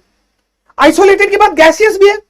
अगर आइसोलेटेड गैसियस एटम में से एक इलेक्ट्रॉन का लॉस हो जाए, और जो एनर्जी इन्वॉल्व होगी उसको हम बोलते हैं आयोनाइजेशन एनर्जी। जो एनर्जी यहां पे लगेगी दैट इज आयोनाइजेशन एनर्जी। बोलो हां या ना। जो एनर्जी इन्वॉल्व होगी उसको हम बोलेंगे। सोडियम अपने आप इलेक्ट्रॉन नहीं देता, सोडियम में से अपने आप इलेक्ट्रॉन लॉस नहीं होगा। सोडियम में से इलेक्ट्रॉन लॉस करने के लिए एनर्जी देनी पड़ेगी। क्यों एनर्जी देनी पड़ रही है? क्योंकि न्यूक्लियस अट्रैक्ट कर रहा है, अट्रैक्शन से दूर निकालने के लिए। ठीक है, तो जब केटायन बन रहा था, यही तो केस हो रहा था। तो केटायन जब बना था, अपने आप इलेक्ट्रॉन लॉस नहीं हो गया था, हमने एनर्जी डाला था। कौन सा एनर्जी? Ionisation energy. अच्छा, आयोनाइजेशन एनर्जी, बार बार मैं बोल रहा हूं कि हमें एनर्जी देनी पड़ेगी, हमें एनर्जी देनी पड़ेगी। और जो एनर्जी देनी पड़ती है उसको हम बोलते हैं एंडोथर्मिक प्रोसेस। ऐसा प्रोसेस जहां पे एनर्जी देना पड़ता है, इसको मैं बोलता हूं endothermic process. I hope it is clear. So ionisation energy में हमेशा एनर्जी देनी पड़ेगी। आयोनाइजेशन एनर्जी में हमेशा एनर्जी देनी पड़ेगी। That means ionisation energy is a endothermic process. अगला स्टेप यही लिखेंगे, अगला पॉइंट यही लिखेंगे, आयोनाइजेशन एनर्जी हमेशा देनी पड़ती है, is an endothermic process. Clear है? एब्सोल्युटली क्लियर है? Is it clear? I am asking, I am serious. Is it clear everybody? Okay fine, so will move forward. चलो, ionization energy is an endothermic process. अच्छा, तो भाई endothermic process है, ये रहा sodium जो है, आयोनाइजेशन एनर्जी देने के बाद एक इलेक्ट्रॉन लॉस करके ये बन गया। चलो बढ़िया, आयोनाइजेशन एनर्जी से क्या बन रहा है? केटायन बन रहा है। आयोनाइजेशन एनर्जी एक एंडोथर्मिक प्रोसेस भी है, मजा भी आ रहा। अब एक बात बताओ, क्या इसको मैं आयोनाइजेशन एनर्जी बोलूंगा या नहीं बोलूंगा? हां या ना बोलना पड़ेगा? हां या ना बोलना पड़ेगा? क्या इस प्रोसेस में आयोनाइजेशन एनर्जी बोलेंगे या नहीं बोलेंगे? और बोलेंगे तो क्यों, नहीं बोलेंगे तो क्यों नहीं?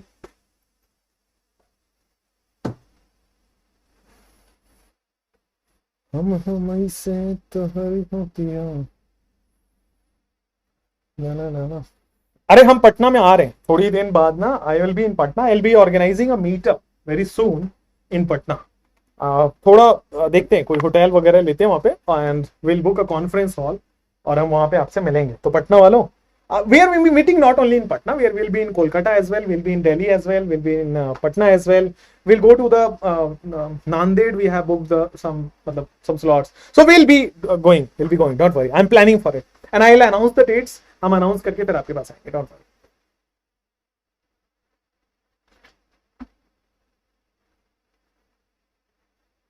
एक जादू दिखाऊं?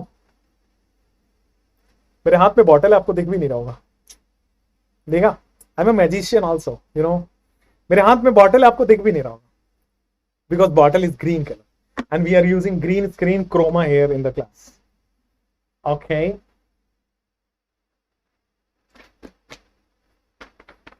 जादू दिखाऊं? ये देखो बॉटल वैनिश हो गया. जादू दिखाऊं? ये देखो बॉटल आ गई.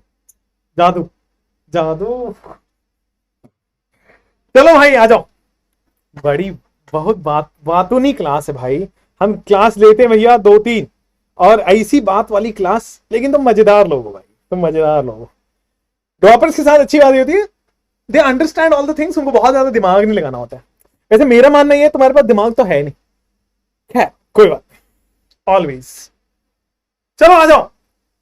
आज यहाँ पे ionization energy is an endothermic process my dear students. So चलो, ये वाला क्वेश्चन मैंने किया था कि क्या यहां आयनाइजेशन एनर्जी है, तो बस यहां पे आप लगा लेंगे क्रॉस, कट्टी लगा लेंगे बेटा यहां पे. This is not an ionisation energy. This is not called ionisation energy बेटा. इसको आयनाइजेशन एनर्जी हम नहीं बोलेंगे. अब लोग पूछोगे अरे सर ऐसे कहा है, क्यों नहीं बोल पाएंगे? क्योंकि ionisation energy is defined for gaseous atom. Ionisation energy कभी भी सॉलिड के लिए डिफाइन नहीं होता है. अच्छा, तो सॉलिड के लिए डिफाइन नहीं होता. मान लो आयनाइजेशन एनर्जी डिफाइन करना है तो क्या करोगे? 1 सेकेंड. मान लो आयनाइजेशन एनर्जी डिफाइन करना है तो क्या करोगे? आयनाइजेशन एनर्जी बेटा अगर आपको डिफाइन करना है तो आप एक काम करो भाई, सॉलिड को पहले गैस में. आयनाइजेशन एनर्जी अगर डिफाइन करना है तो बेटा एक काम करो, सॉलिड को पहले गैस करो. अच्छा, सॉलिड से गैस सुना है क्या? जो कपूर पूजा में इस्तेमाल करते हो, कपूर कैंसर, तो बस वो सीधा आप जलाते हो और वो गैस बन जाता है. दैट इज सॉलिड से गैस, सब्लिमेशन प्रोसेस. यस. तो बस आप सबसे पहले क्या दोगे? इस सोडियम में आप सबसे पहले क्या दोगे? सोडियम गैसियस बना दोगे. सोडियम सॉलिड से बेटा सबसे पहले क्या बना दोगे? सोडियम गैसियस बन जाएगा. बहुत अच्छा. अब सोडियम सॉलिड से सोडियम गैसियस बन गया, that is called as sublimation energy, SE. Sodium solid से sodium gas, that is sublimation energy. अब ये गैस बन चुका है, यहां से एक इलेक्ट्रॉन अगर लॉस होता है, that is called as ionisation energy. तो बेटा अगर ये वाला प्रोसेस अगर आप अपनाते हो, दिस प्रोसेस, कि ये this is called as ionisation energy, यहां पे आपकी IE बोल पाएंगे. This is called as ionisation energy. कि सोडियम गैस से तो Na+ गैस बन रहा है, Na गैस से Na+ गैस बन रहा है, and that is called as ionisation energy. बोलो क्लियर है? कोई दिक्कत नहीं है? बोलो आगे बढ़ सकते हैं क्या? सो वी हैव दिस कि सोडियम गैस से सोडियम प्लस गैस बना रहे हैं, ionisation energy. This process is known as ionisation energy. Ionisation energy इस प्रोसेस को बोलेंगे गैस से Na+ जाना. मतलब अगर मैं आपको आयनाइजेशन एनर्जी समझाऊं तो बेसिकली ये वाले प्रोसेस को मैं आयनाइजेशन एनर्जी बोलूंगा, जो कि ऊपर लिखा गया. तो बेसिकली दिस इज आयनाइजेशन. ठीक है, ये स्ट्रेट लाइन वाला आयनाइजेशन एनर्जी नहीं. क्लियर है? कोई प्रोसेस समझ में भी आ रहा है? ठीक ठीक लग रहा है? आगे बढ़ जाएं, आगे बढ़ जाएं. Welcome to Maharashtra, welcome to everywhere. Don't worry, don't worry. Okay, चलो. अब आपने पढ़ लिया आयनाइजेशन एनर्जी. लेकिन यार एक बात बताओ, एक बात बताओ, आप ही से पूछता हूं. ये वाला लिख लिया आपने? लिख लिया तो फिर हम आगे बढ़े. चलो अब एक बात बताओ, बस आप ही से पूछता हूं. आपको किसने रोका है कि इस इलेक्ट्रॉन के निकलने के बाद किसी और इलेक्ट्रॉन को ना निकालो? आपको किसी ने रोका है? भाई गली मोहल्ले के लड़कों का प्यार डॉक्टर इंजीनियर ले जाते हैं. ऐसा थोड़ी कि एक मोहल्ले से एक ही ले जाते हैं. भाई एक और इलेक्ट्रॉन होगा उसको भी ले जाएंगे, दूसरा इलेक्ट्रॉन होगा उसको भी ले जाएंगे, जितने डॉक्टर इंजीनियर होंगे ले जाएंगे. अरे बड़ा सिंपल है ना यार. अब चाहे लड़का चाहे लड़की हो, दोनों पे एप्लीकेबल है बस. ठीक है, तो जरूरी थोड़ी है कि एक ही इलेक्ट्रॉन निकले. भाई ये निकलने के बाद एक और इलेक्ट्रॉन होगा वो भी निकलेगा, एक और इलेक्ट्रॉन होगा वो भी निकलेगा, एक और इलेक्ट्रॉन होगा वो भी निकलेगा. तो कहने का मतलब है कि जरूरी नहीं कि एक ही इलेक्ट्रॉन निकले. एक इलेक्ट्रॉन के बाद दूसरा भी निकल सकता है, दूसरे के बाद तीसरा भी निकल सकता है, तीसरे के बाद चौथा भी निकल सकता है. हमें क्या करना है? निकालना है, आयनाइजेशन एनर्जी देते रहना. एनर्जी डालते जाओ निकालते जाओ, डालते जाओ निकालते जाओ, एनर्जी दोगे निकाल लोगे, एनर्जी दोगे निकाल लोगे, डॉक्टर बन के आओ निकाल ले जाओ, डॉक्टर बन के आओ निकाल ले जाओ, इंजीनियर बन के आओ निकाल ले जाओ। भाई ये तो बड़ा सोसाइटी का नॉर्म है। हाँ, आगे बढ़ते हैं। नेक्स्ट टॉपिक आप लिखोगे successive ionisation energy. Next topic आप लिख पाओगे that is successive ionisation energy. क्या लिखोगे मेरे प्यारे बच्चों? सक्सेसिव आयोनाइजेशन एनर्जी, हां कि ना? आओ भाई सक्सेसिव आयोनाइजेशन एनर्जी की बात करते हैं। सक्सेसिव आयोनाइजेशन एनर्जी कहता है कि मान लीजिए आपके पास ये हो, एक एटम है जो कि गैसियस स्टेट में है और आइसोलेटेड भी है। हमने क्या किया, इसमें से एक इलेक्ट्रॉन का लॉस करा दिया। हमने क्या किया, थोड़ा सा एनर्जी लगा के आयोनाइजेशन एनर्जी डाला, तो इसको बोला आयोनाइजेशन एनर्जी 1। ठीक है, इसको हम क्या बोल रहे हैं? Ionisation energy 1।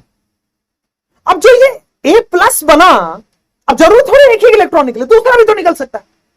तो भाई जो A+ आपके पास बन चुका है, केटाइन जो आपके पास बन चुका है, आयोनाइजेशन एनर्जी से क्या बनता है? केटाइन। अब इसमें से मान लीजिए एक और इलेक्ट्रॉन निकाल दो, तो A+2 हो जाएगा, एक और इलेक्ट्रॉन का लॉस हो गया। तो जब दूसरा ionisation energy, this is called as IE2। अब जरूरत है कि 2 इलेक्ट्रॉन निकले, आप चाहो तो तीसरा निकाल लो। तो बड़ा सिंपली आप लिख सकते हो कि A+2 गैसियस में से एक और इलेक्ट्रॉन निकाल लो, this is called as A+3 gaseous plus एक इलेक्ट्रॉन। हां कि ना? तो दिस विल बी IE3। हां यार, एब्सोल्युटली क्लियर है, this will be IE3। So IE1 ये रहा, IE2 ये रहा, IE3 ये रहा। लेकिन IE1 क्या है? Of A gaseous. IE1 of A gaseous, IE2 of A gaseous, IE3 of A gaseous. बात समझ में आया? IE1 किसके लिए? ए गैसियस पे लगा। IE2 सेकंड आयनाइजेशन एनर्जी किसका है? ए गैसियस का सेकंड आयनाइजेशन। ए गैसियस में से 2 इलेक्ट्रॉन निकले, ए गैसियस में से तीसरा इलेक्ट्रॉन निकल चुका है। 2 इलेक्ट्रॉन निकल के A+2, 3 इलेक्ट्रॉन निकल के A+3। आप चाहो तो यहां पे A+ वो भी कर सकते हो। आप चाहो तो बेटा यहां पे चौथा इलेक्ट्रॉन निकाल सकते हो, IE4। बट एनसीईआरटी में 3 ही आयनाइजेशन एनर्जी दिया हुआ है, तो 3 ही पड़े। ठीक है, आप इसको ऐसे भी पढ़ सकते हो, IE2 ऑफ A+ और IE2 ऑफ A गैसियस और IE1 ऑफ A+ गैसियस और IE1 ऑफ A+ गैसियस। आप इसको ऐसे पढ़ सकते हो, IE3 ऑफ A+ और आप इसको ऐसे पढ़ सकते हो, IE2 ऑफ A+ गैसियस और आप इसको ऐसे पढ़ सकते हो, IE1 ऑफ A+2 गैसियस। पढ़ सकते हो कि नहीं पढ़ सकते?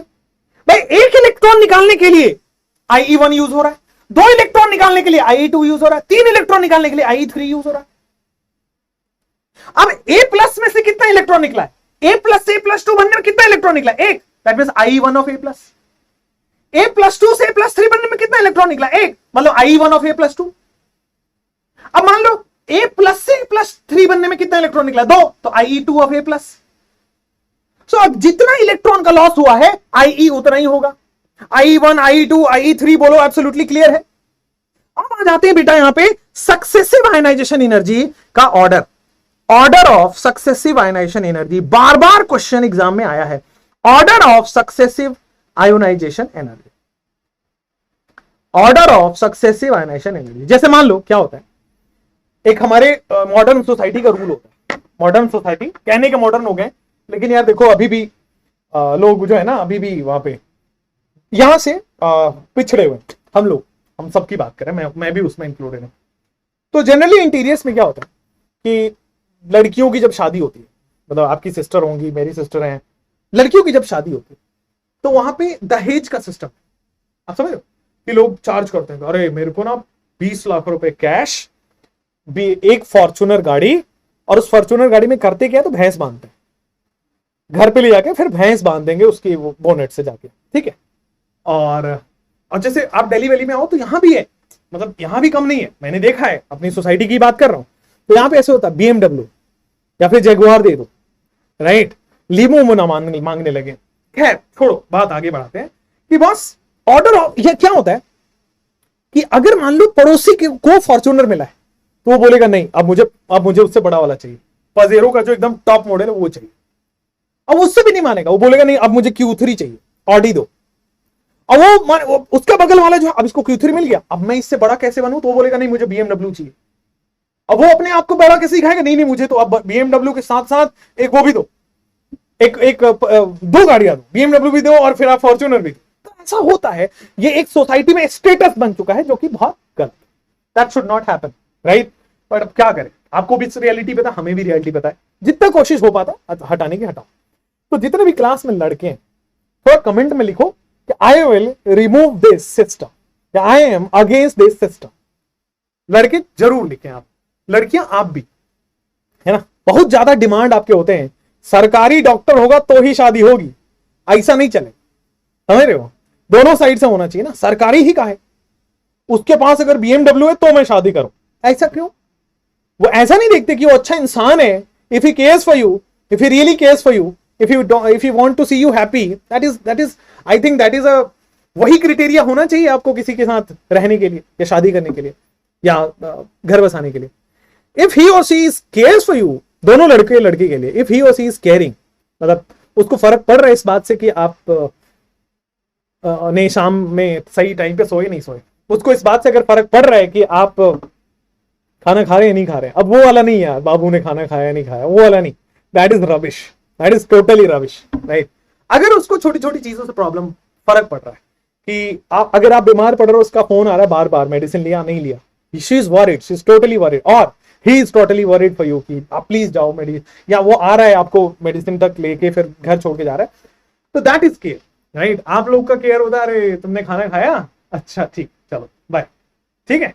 तो मेरा तुम्हारा, तुम थोड़ा बड़े हो पहले, अभी यार बड़े हो जाओ फिर, ठीक है। तो यहां पे लड़कियां आप भी लिखो कि I am against this system, I will marry to that guy, मतलब या तो आप पेरेंट्स के हिसाब से कर लो, सीधी बात है, उनसे ज्यादा मैच्योरिटी आपके पास है नहीं, तो आई सपोर्ट दैट, या पेरेंट्स के हिसाब से कर लो। खुद से करनी है तो बस थोड़ा ख्याल से, कि ऐसा नहीं कि मैं BMW हो, Q3 हो, ऑडी हो, जगुआर हो तो ही हो, that is not, that doesn't work, ठीक है। चलो, तो थोड़ी थोड़ी ज्ञान की बातें भी होती रहती। तो मैं क्या समझा रहा था आपको, चलो वापस बैक टू द ट्रैक, वापस बैक टू द ट्रैक। मैं क्या समझा रहा था आपको कि बस जैसे क्या होता है, आपके घर होके बगल वाले को मिला, मान लो फॉर्च्यूनर मिला, तो वो बोलेगा नहीं मुझे तो ऑडी चाहिए, उसको ऑडी मिल गया बोलेगा मैं BMW चाहिए, उसको BMW मिल गया उसको मर्सिडीज चाहिए, उसको मर्सिडीज मिल गया उसको कुछ और चाहिए। तो ये स्टेटस सिंबल बना लेते। कहने का मतलब है, पहली बार जो एनर्जी लगी गई वो थोड़ा फॉर्च्यूनर लग रहा है, दूसरी बार तो बात बेटा ऑडी तक पहुंच गई है, ज्यादा एनर्जी लगानी पड़ेगी, तीसरी बात तो बेटा आपके पास BMW तक बात पहुंच गई है बेटा, चौथी बार तक ऐसे चलता जाएगा, मतलब सक्सेसिव आयनाइजेशन एनर्जी ज्यादा होता चला जाएगा। क्यों, अब थोड़ा सोचो, क्यों, अब थोड़ा सोचो। मुझे बस आप साइज का ऑर्डर बताओ, A plus two, sorry A plus और A प्लस टू का साइज का ऑर्डर बताओ, A प्लस और A प्लस टू का साइज ऑर्डर बताओ, A प्लस टू का साइज ऑर्डर बताओ, चलो फटाफट से बताओ, A प्लस टू का साइज ऑर्डर बताओ,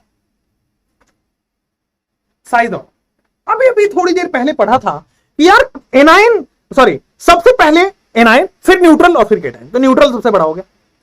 फिर हमने पढ़ा था चार ज्यादा तो साइज कम हो गया, ये हो गया साइज का ऑर्डर। अगर मैं बेटा आयोनाइजेशन एनर्जी का ऑर्डर करूं, अगर मैं बेटा आयोनाइजेशन एनर्जी का ऑर्डर करूं, this is A plus two, फिर आगे जाएगा A प्लस, और फिर आगे जाएगा बेटा आपके पास A, एकदम हो गया ना आयोनाइजेशन एनर्जी का ऑर्डर। क्यों, अरे अगर छोटा साइज है तो न्यूक्लियस पास है, तो वहां से निकालना बड़ा मुश्किल है। तो A से A बड़ा था तो निकाल, आसानी से निकाले, दूर था ना, बड़ा है मतलब दूर है। अब ये A प्लस टू बहुत छोटा हो गया तो न्यूक्लियस के पास में आ गया, अब निकालना मुश्किल है, ज्यादा एनर्जी देनी पड़ेगी। आप समझना, आप समझना बेटा, ये साइज बड़ा है, ये साइज छोटा हुआ, ये और छोटा हो गया।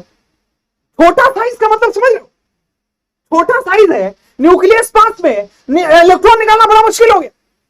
छोटा साइज है, न्यूक्लियस पास में, इलेक्ट्रॉन निकालना मुश्किल हो गया, ज्यादा एनर्जी देनी पड़ रही है। साइज बड़ा कम एनर्जी, साइज छोटा ज्यादा एनर्जी, साइज बड़ा कम एनर्जी, साइज छोटा ज्यादा एनर्जी। सो देयरफॉर बेटा this will be the order IE1 IE2 IE3, therefore this will be the order, बोलो हां या ना, therefore this will be the order, बोलो हां या ना। IE1 IE2 IE3 successive ionization energies हैं, जैसे जैसे साइज छोटा होता चला जाएगा, जैसे जैसे साइज छोटा हो रहा है एनर्जी ज्यादा लगेगी, जैसे जैसे साइज छोटा लगेगा एनर्जी ज्यादा लगेगी, बोलो हां या ना। अब आ जाओ बेटा factors affecting ionisation energy. 4 factor हैं जो हमें डिसाइड करना है। Factors affecting ionisation energy same हो गया, सेम हो गया क्या? A+2 सबसे छोटा है। अच्छा यार सेम हो गया तो तुम चेंज कर लो, A+A+2 ऐसा कर लो, ठीक है। अब हो गया क्लियर, A+A+2। साइज का उल्टा ऑर्डर आयनाइजेशन एनर्जी हो, साइज का उल्टा ऑर्डर आयनाइजेशन एनर्जी। साइज छोटा हो गया, न्यूक्लियस पास में आ गया।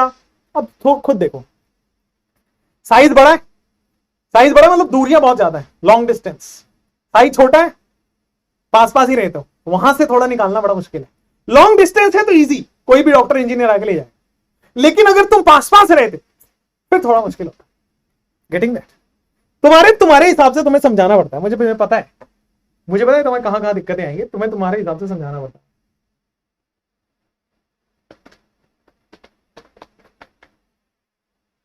मुझे किसी ने आज वीडियो कॉल किया था, किसी दोस्त ने, ऑफिस में बैठा था मैं और वीडियो कॉल किया था। तो मैंने वीडियो कॉल उठाया, उसने बोला अरे यार your face has become so dull. क्या हुआ?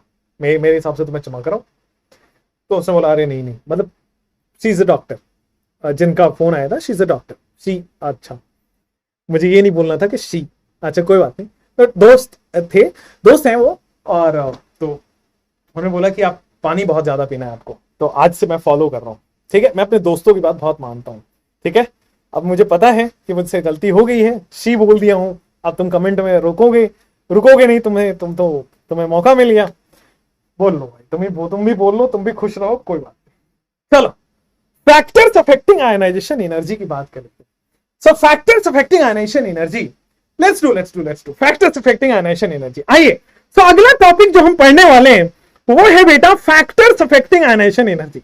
मेरे लिए अभी सबसे अच्छी बात पता है क्या है? मैं पढ़ाता जाऊं, आपके कमेंट ही ना देखूं। Factors affecting ionisation energy, right? Factors affecting ionisation energy, okay. So factors affecting ionisation energy की हम बात करने वाले हैं बच्चों। थोड़ा गौर से देखिएगा, 4 फैक्टर है बच्चों, 4 फैक्टर है। देखो सबसे पहला फैक्टर आता है जेड इफेक्टिव। अब देखो जेड इफेक्टिव क्या है? जेड इफेक्टिव ज्यादा, इसका मतलब न्यूक्लियस उस बाहर वाले इलेक्ट्रॉन को ज्यादा खींच रहा है।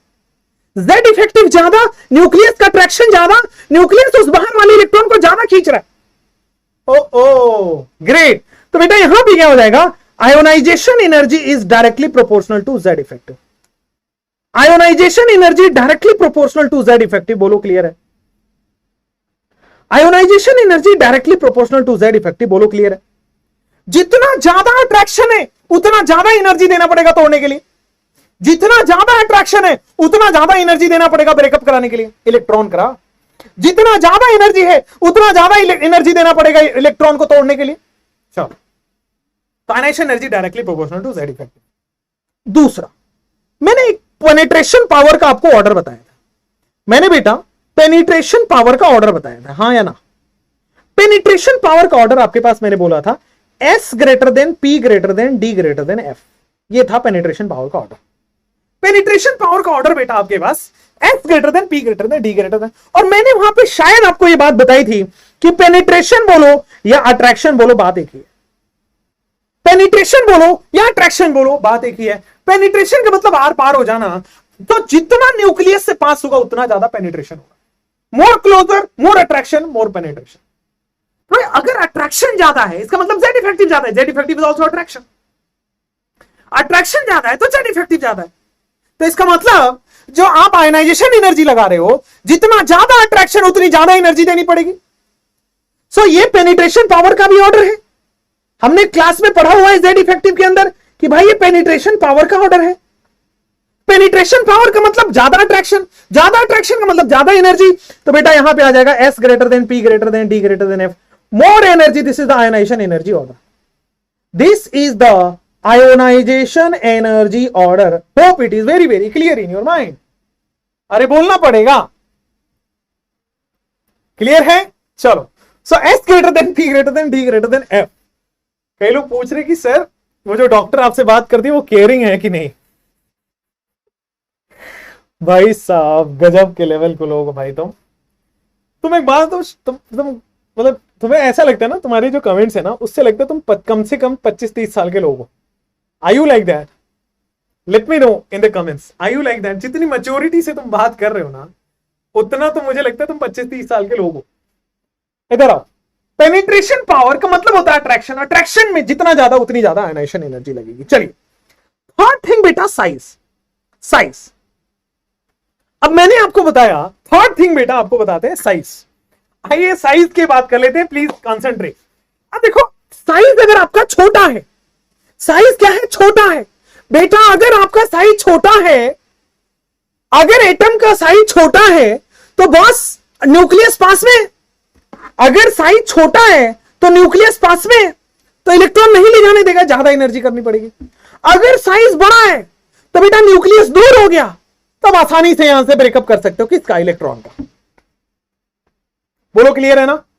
अगर साइज ऑफ द एटम छोटा है तो बेटा इलेक्ट्रॉन निकालना मुश्किल है, क्योंकि न्यूक्लियस पास में है, अट्रैक्शन ज्यादा हो रहा है। तो साइज छोटा ज्यादा एनर्जी, साइज बड़ा कम एनर्जी। साइज छोटा ज्यादा एनर्जी क्यों? अट्रैक्शन ज्यादा है। साइज बड़ा कम एनर्जी क्यों? अट्रैक्शन कम है। अरे बोलना पड़ेगा कमेंट में हाँ कि ना। तो बेटा ionisation energy is inversely proportional to size. Ionisation energy is inversely proportional to size. बोलो, एब्सोल्युटली क्लियर और not? Ionisation energy inversely proportional to size. अब लास्ट थिंग इज आपके पास आता है, दैट इज इलेक्ट्रॉनिक कॉन्फ़िगरेशन।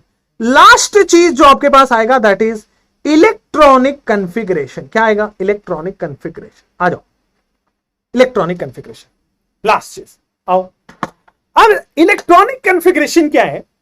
बस एक बात बताओ, आपको ये बात पता है क्या कि half filled and full filled are more stable than partially filled? आपने सुना है कि आधा भरा हुआ ऑर्बिटल और पूरा भरा हुआ ऑर्बिटल ये ज्यादा स्टेबल होते हैं एज कंपेयर टू अदर्स।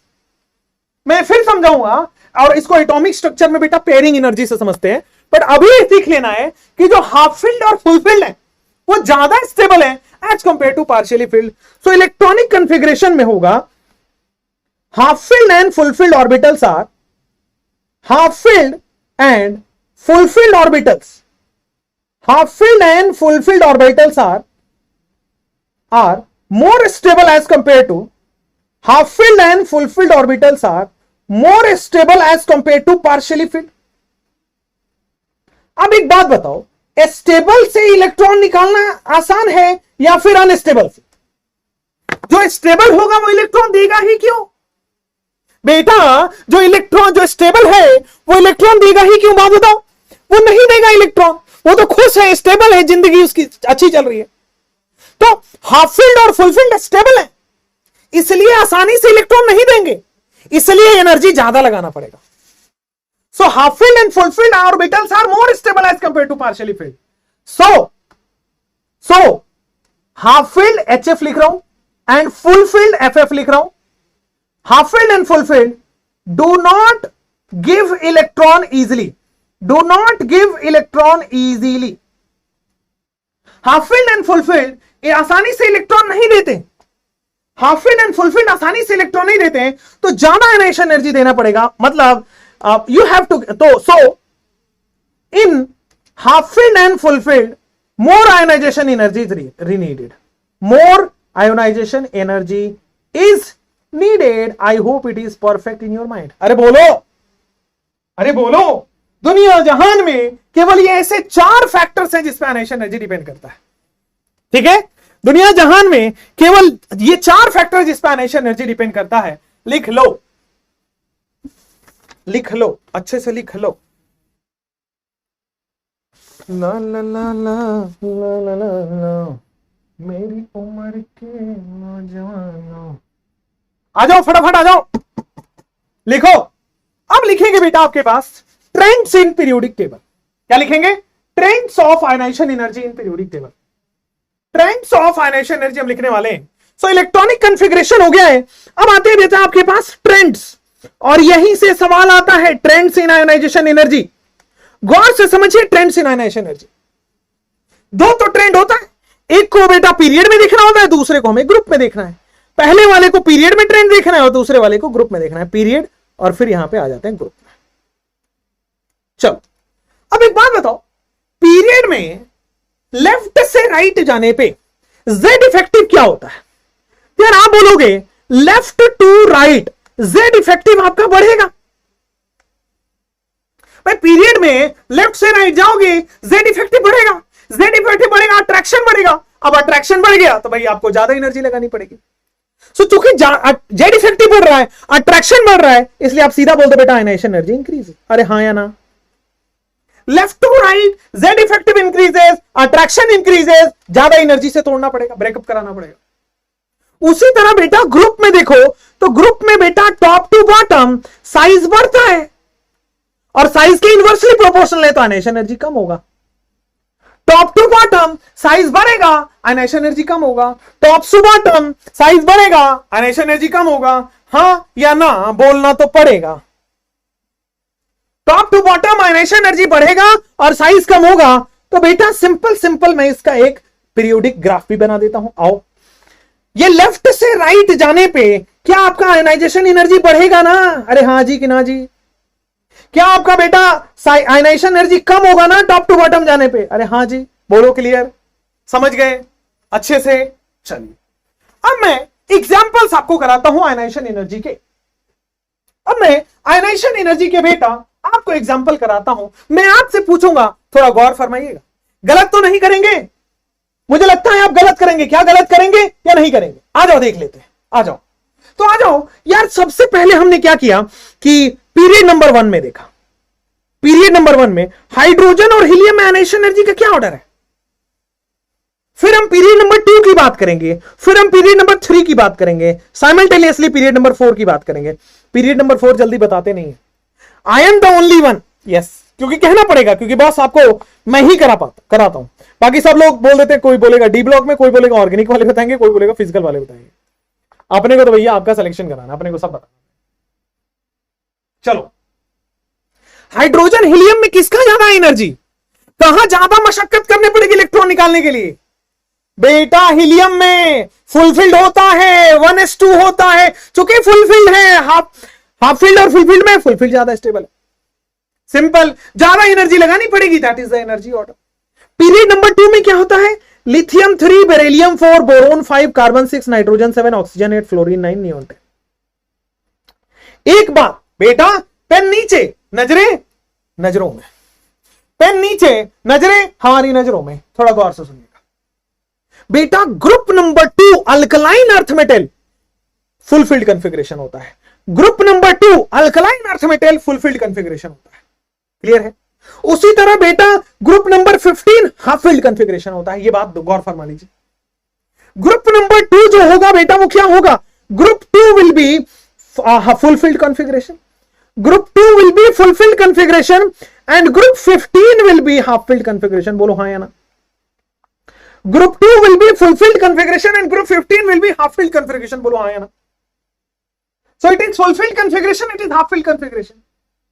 मैंने बोला है कि फुलफिल्ड और हाफ फील्ड तो स्टेबल है। मैंने क्या बोला है कि फुलफिल्ड और हाफ फील्ड तो स्टेबल है। स्टेबल में एनर्जी ज्यादा देना पड़ेगा। कितना ज्यादा देना पड़ेगा? पड़ोसी से ज्यादा। तो भाई पड़ोसी से ज्यादा एनर्जी देनी पड़ेगी। बेरिलियम की आयनाइजेशन एनर्जी बोरोन से ज्यादा हो जाएगी। बस इतना छोटा सा चेंज। बेरिलियम की आयनाइजेशन एनर्जी बोरोन से ज्यादा हो जाएगी। उसी तरह नाइट्रोजन हाफ फील्ड है, यह भी स्टेबल है, तो इसकी भी आयनाइजेशन एनर्जी ज्यादा हो जाएगी, पड़ोसी से ज्यादा हो जाएगी। बड़ा सिंपल सा लॉजिक। अब सुनो, लेफ्ट से राइट जाने पर, अभी अभी हमने पढ़ा, लेफ्ट से राइट जाने पर आयनाइजेशन एनर्जी बढ़ रहा है। लेफ्ट से राइट जाने पर आयनाइजेशन एनर्जी बढ़ रहा है, तो बेटा लिथियम का सबसे कम होगा, सबसे लेफ्ट में।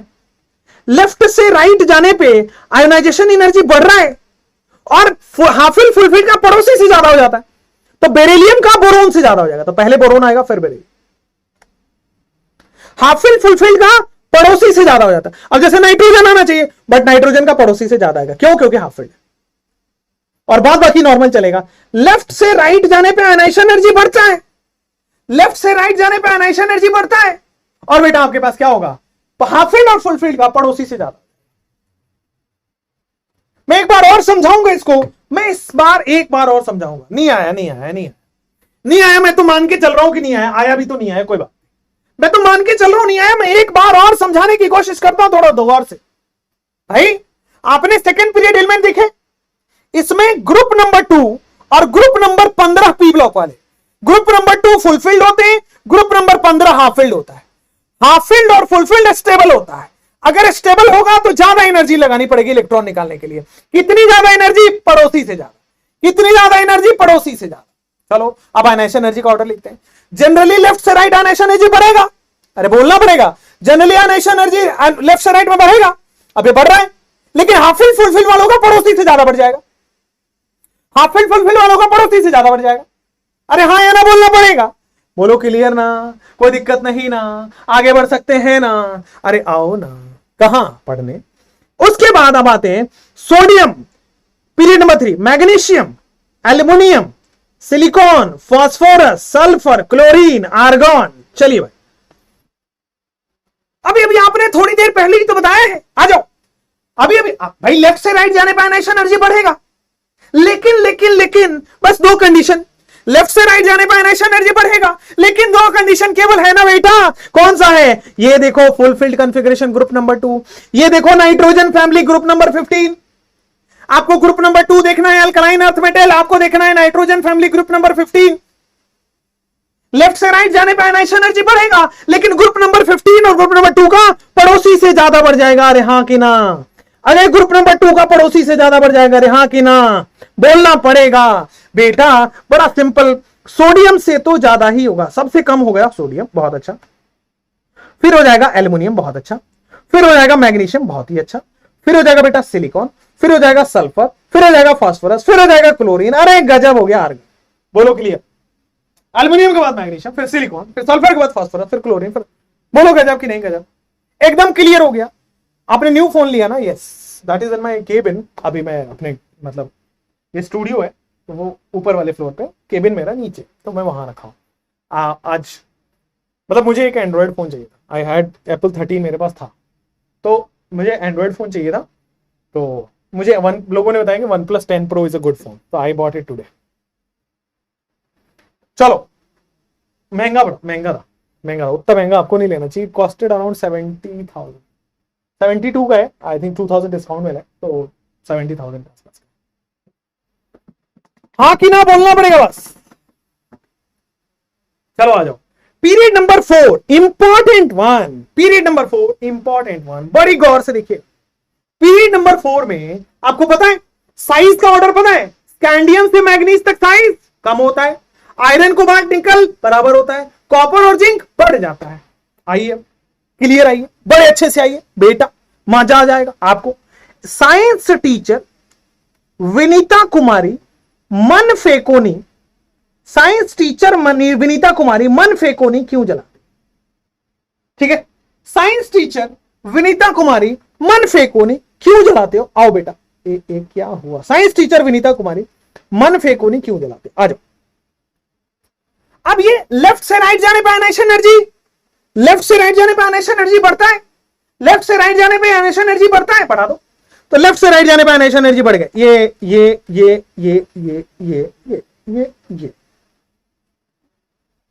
इतना आसान तो नहीं था, लेकिन मैं आसान बना दूंगा कि बेटा जो सेकंड एलिमेंट है, सेकंड एलिमेंट का चेंज हो जाएगा। क्या है ट्रिक? देखिएगा गौर से। सेकंड एलिमेंट चेंज हो जाएगा, 3 4 5 6, 6 एलिमेंट चेंज हो जाएगा, 7th एलिमेंट चेंज हो जाएगा। बस मैं क्या बोल रहा हूं? सेकंड के बाद का ऑर्डर चेंज हो जाएगा, मतलब यहां पे सेकंड के बाद का ऑर्डर चेंज हो जाएगा, मतलब टाइटेनियम का ज्यादा होता है एज कंपेयर टू वैनेडियम। उसके बाद 6 में चेंज हो जाएगा, तो बेटा यहां पे आयरन का ज्यादा होता है एज कंपेयर टू कोबाल्ट, और कोबाल्ट का ज्यादा होता है एज कंपेयर टू निकल। याद हो गया होगा। लेफ्ट से राइट जाने पे आयनाइजेशन एनर्जी बढ़ता है, बट 2 6 और 7 पे चेंज हो जाता है। लेफ्ट से राइट जाने पे आयनाइजेशन एनर्जी बढ़ता है, बट 2 6 और 7 पे चेंज हो जाता है। मुझे पूरा भरोसा है कि आपको समझ आया हो। लेफ्ट से राइट जाने पे आयनाइजेशन एनर्जी बढ़ता है, बट 2 6 और 7 पे चेंज हो जाता है। This is the short trick to remember. बेटा लेफ्ट से राइट जाने पे आयनाइजेशन एनर्जी बढ़ता है, बट 2 6 और 7 पे चेंज हो जाता है। This is the short trick to remember. बेटा आपकी बॉटनी की क्लास कल से होगी start. I have we have a teacher, not I. Study Bharat now has a teacher of like जो आपको बॉटनी पढ़ाएंगे, ठीक है?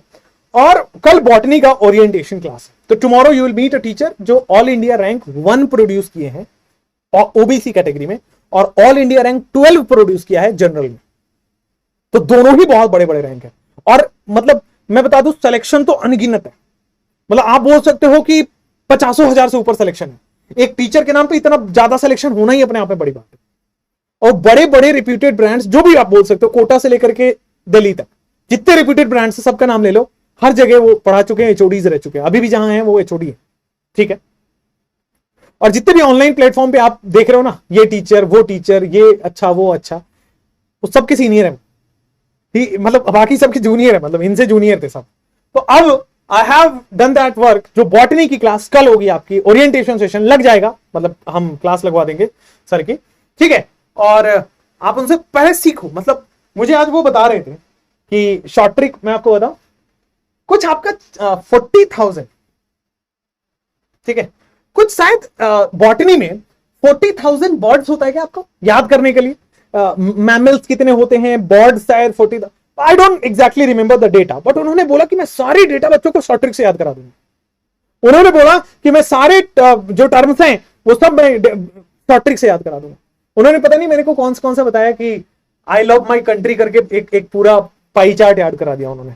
उसी तरह मेरे को बताया कि मम्मा को बेस पसंद है, मम्मा को बेस पसंद है, तो मैमल पता नहीं क्या क्या बताया उन्होंने, बड़ा अच्छा। पसंद से पौसुंद करके कुछ तो लिखा था उन्होंने।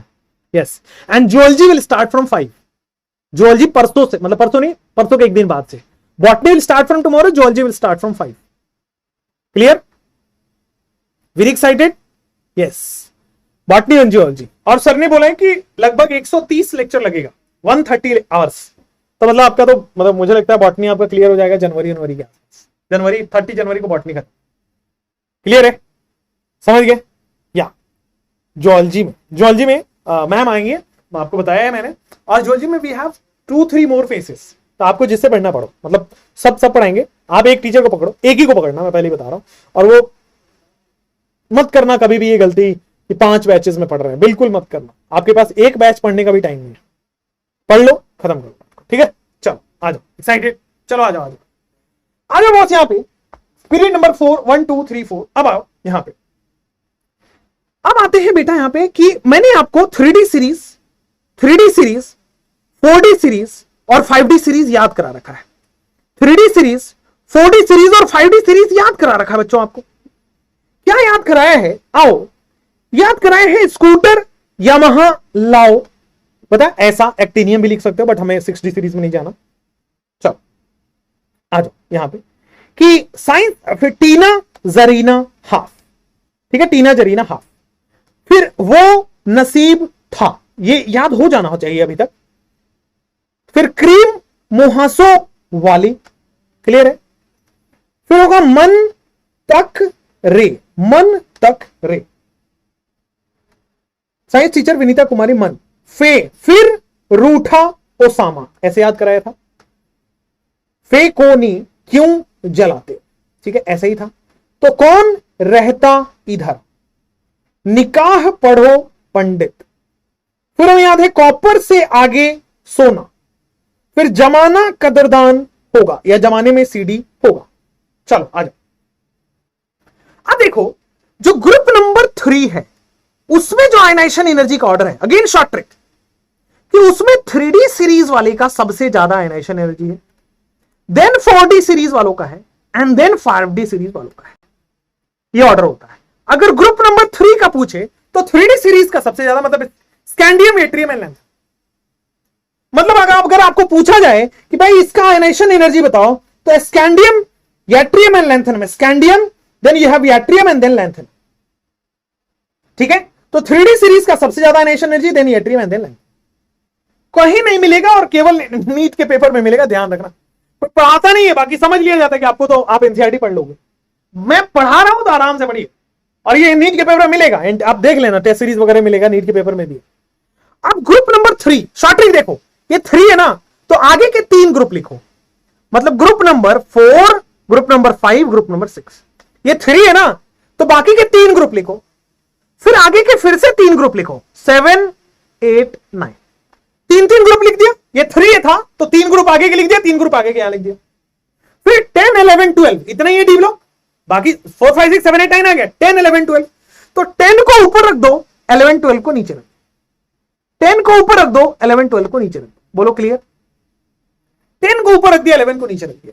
अब जो ग्रुप नंबर 4, 5, 6 और 7 है, ग्रुप नंबर 4, 5, 6 और 10 है, मतलब मैं यहां पे लिख देता हूं, this is group 3, this is group 4, this is group 5, this is group 6, this is group 7, this is group 8, this is group 9, this is group 10, this is group 11 and this is group 12। Hope it is clear. ठीक है, hope it is clear in your mind. Okay, ठीक है भाई, clear है। अब देखो 4, 5, 6 और 10 group के लिए 5D सीरीज का आयनाइजेशन एनर्जी सबसे ज्यादा होता है। देन आपके पास बेटा 4D सीरीज आता है, एंड देन आपके पास बेटा 3D सीरीज आता है। ठीक है, एंड देन आपके पास 3D सीरीज। बोलो हाँ या ना। तो जैसे अगर मैं ग्रुप नंबर 4 का पूछूं तो हॉफनियम का ज्यादा होगा, then zirconium and then titanium.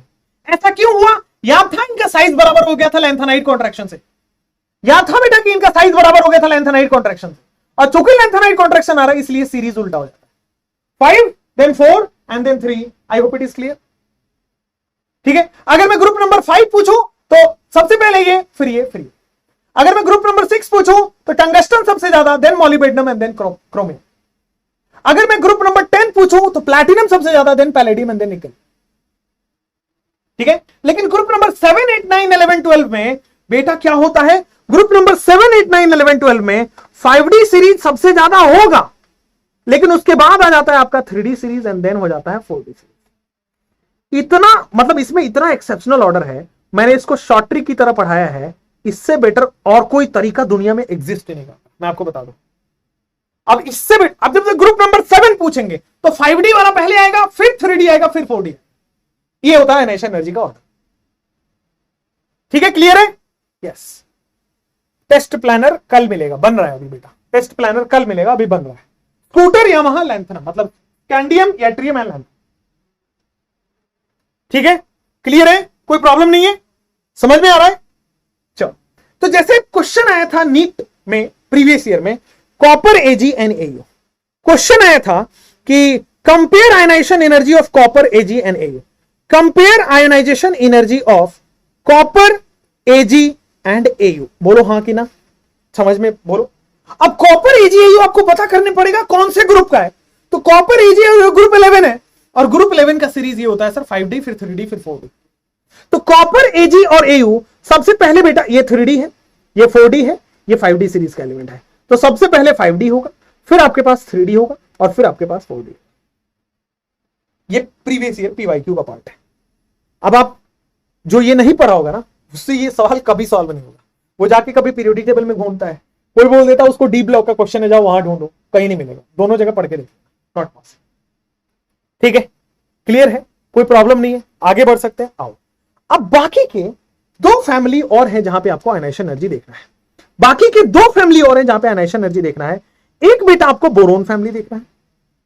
Boron family का आयनाइजेशन एनर्जी एक्सेप्शनल ऑर्डर है इसलिए, और बेटा कार्बन फैमिली का भी आयनाइजेशन एनर्जी आपको देखना है, एक्सेप्शनल ऑर्डर है इसलिए। देखो, बोरोन फैमिली का आयनाइजेशन एनर्जी, चूंकि लैंथेनाइड कॉन्ट्रैक्शन है, ट्रांजिशन कॉन्ट्रैक्शन है, बहुत सारे कॉन्ट्रैक्शन उसमें लग रहा है। तो बोरोन फैमिली में याद करने का तरीका है, बंद करके ताला, बंद करके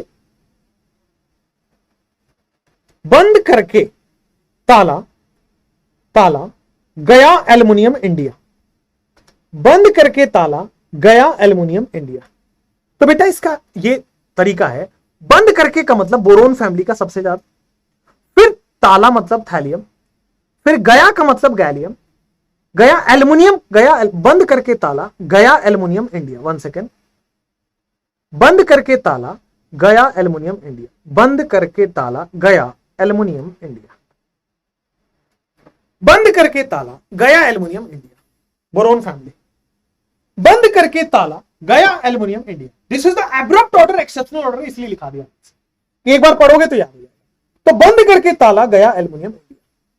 सब कुछ बेटा टिप्स पे हो जाएगा, बस आपको रिवीजन टाइम टाइम पे कराते रहूंगा, वो मैं करा दूंगा, टेंशन मत। अब आ जाओ कार्बन फैमिली की बात करते हैं। तो भाई कार्बन फैमिली में कैसी गीत, मतलब या फिर कहे शिव जी। अब यहां पे क्या होता है, टिन और लेड में यहां पे चेंजेस आ जाता है। टिन और लेड में यहां पे बेटा आपको चेंजेस आ जाता है, और ये क्यों आया है आपको पता है, लैंथेनाइड कॉन्ट्रैक्शन। ये हम पढ़ चुके हैं, लैंथेनाइड कॉन्ट्रैक्शन। बस ये 2 एक्सेप्शनल ऑर्डर है, बस ये मैंने बताया। एक्सेप्शनल तो डी ब्लॉक वाले थे, बट शॉर्ट ट्रिक से बता दिया। बोलो क्लियर कि नहीं क्लियर, एकदम क्लियर कि नहीं क्लियर, एब्सोल्युटली क्लियर कि नहीं क्लियर। चलिए अब मैं आपको क्वेश्चंस कराता हूं, ठीक है, कुछ कुछ क्वेश्चंस पूछता जाऊंगा और फिर अपन आगे बढ़ते हैं। आज खत्म ही करते हैं ना आयनाइजेशन एनर्जी, फिर कल से आप इलेक्ट्रॉन एफिनिटी स्टार्ट। चलो आ जाओ, कुछ क्वेश्चंस करते हैं। क्वेश्चन है आपके पास, compare ionization energy in the following, लिख लो। ला ला ला ला ला ला ला ला, तेरी उम्र के नौजवान। और बॉटनी वाले सर है ना, वो चूंकि काफी एक्सपीरियंस्ड है, ठीक है, बहुत दुबले पतले, आपको शायद इस स्क्रीन में आए कि नहीं आए मुझे पता नहीं है, बट वो इतने हाइट के। मैं सर से बात करनी तो मैं ऐसे करता हूँ, हाँ सर बताओ कैसा चल रहा है बॉटनी की class. He is like Aditya sir. Aditya sir से मैं मुझे बात करनी, सर फिजिक्स की क्लास कैसी चल रही है, ठीक है, ऊपर का तापमान कैसा है, फर्स्ट सेकंड फ्लोर पे आप कैसा फील कर रहे हो, मुझे ऐसी बात करनी पड़ती है। चलो एफ ब्लॉक बेटा सेपरेट चैप्टर है, लेट्स नॉट मिक्स दैट, ठीक है, चलिए,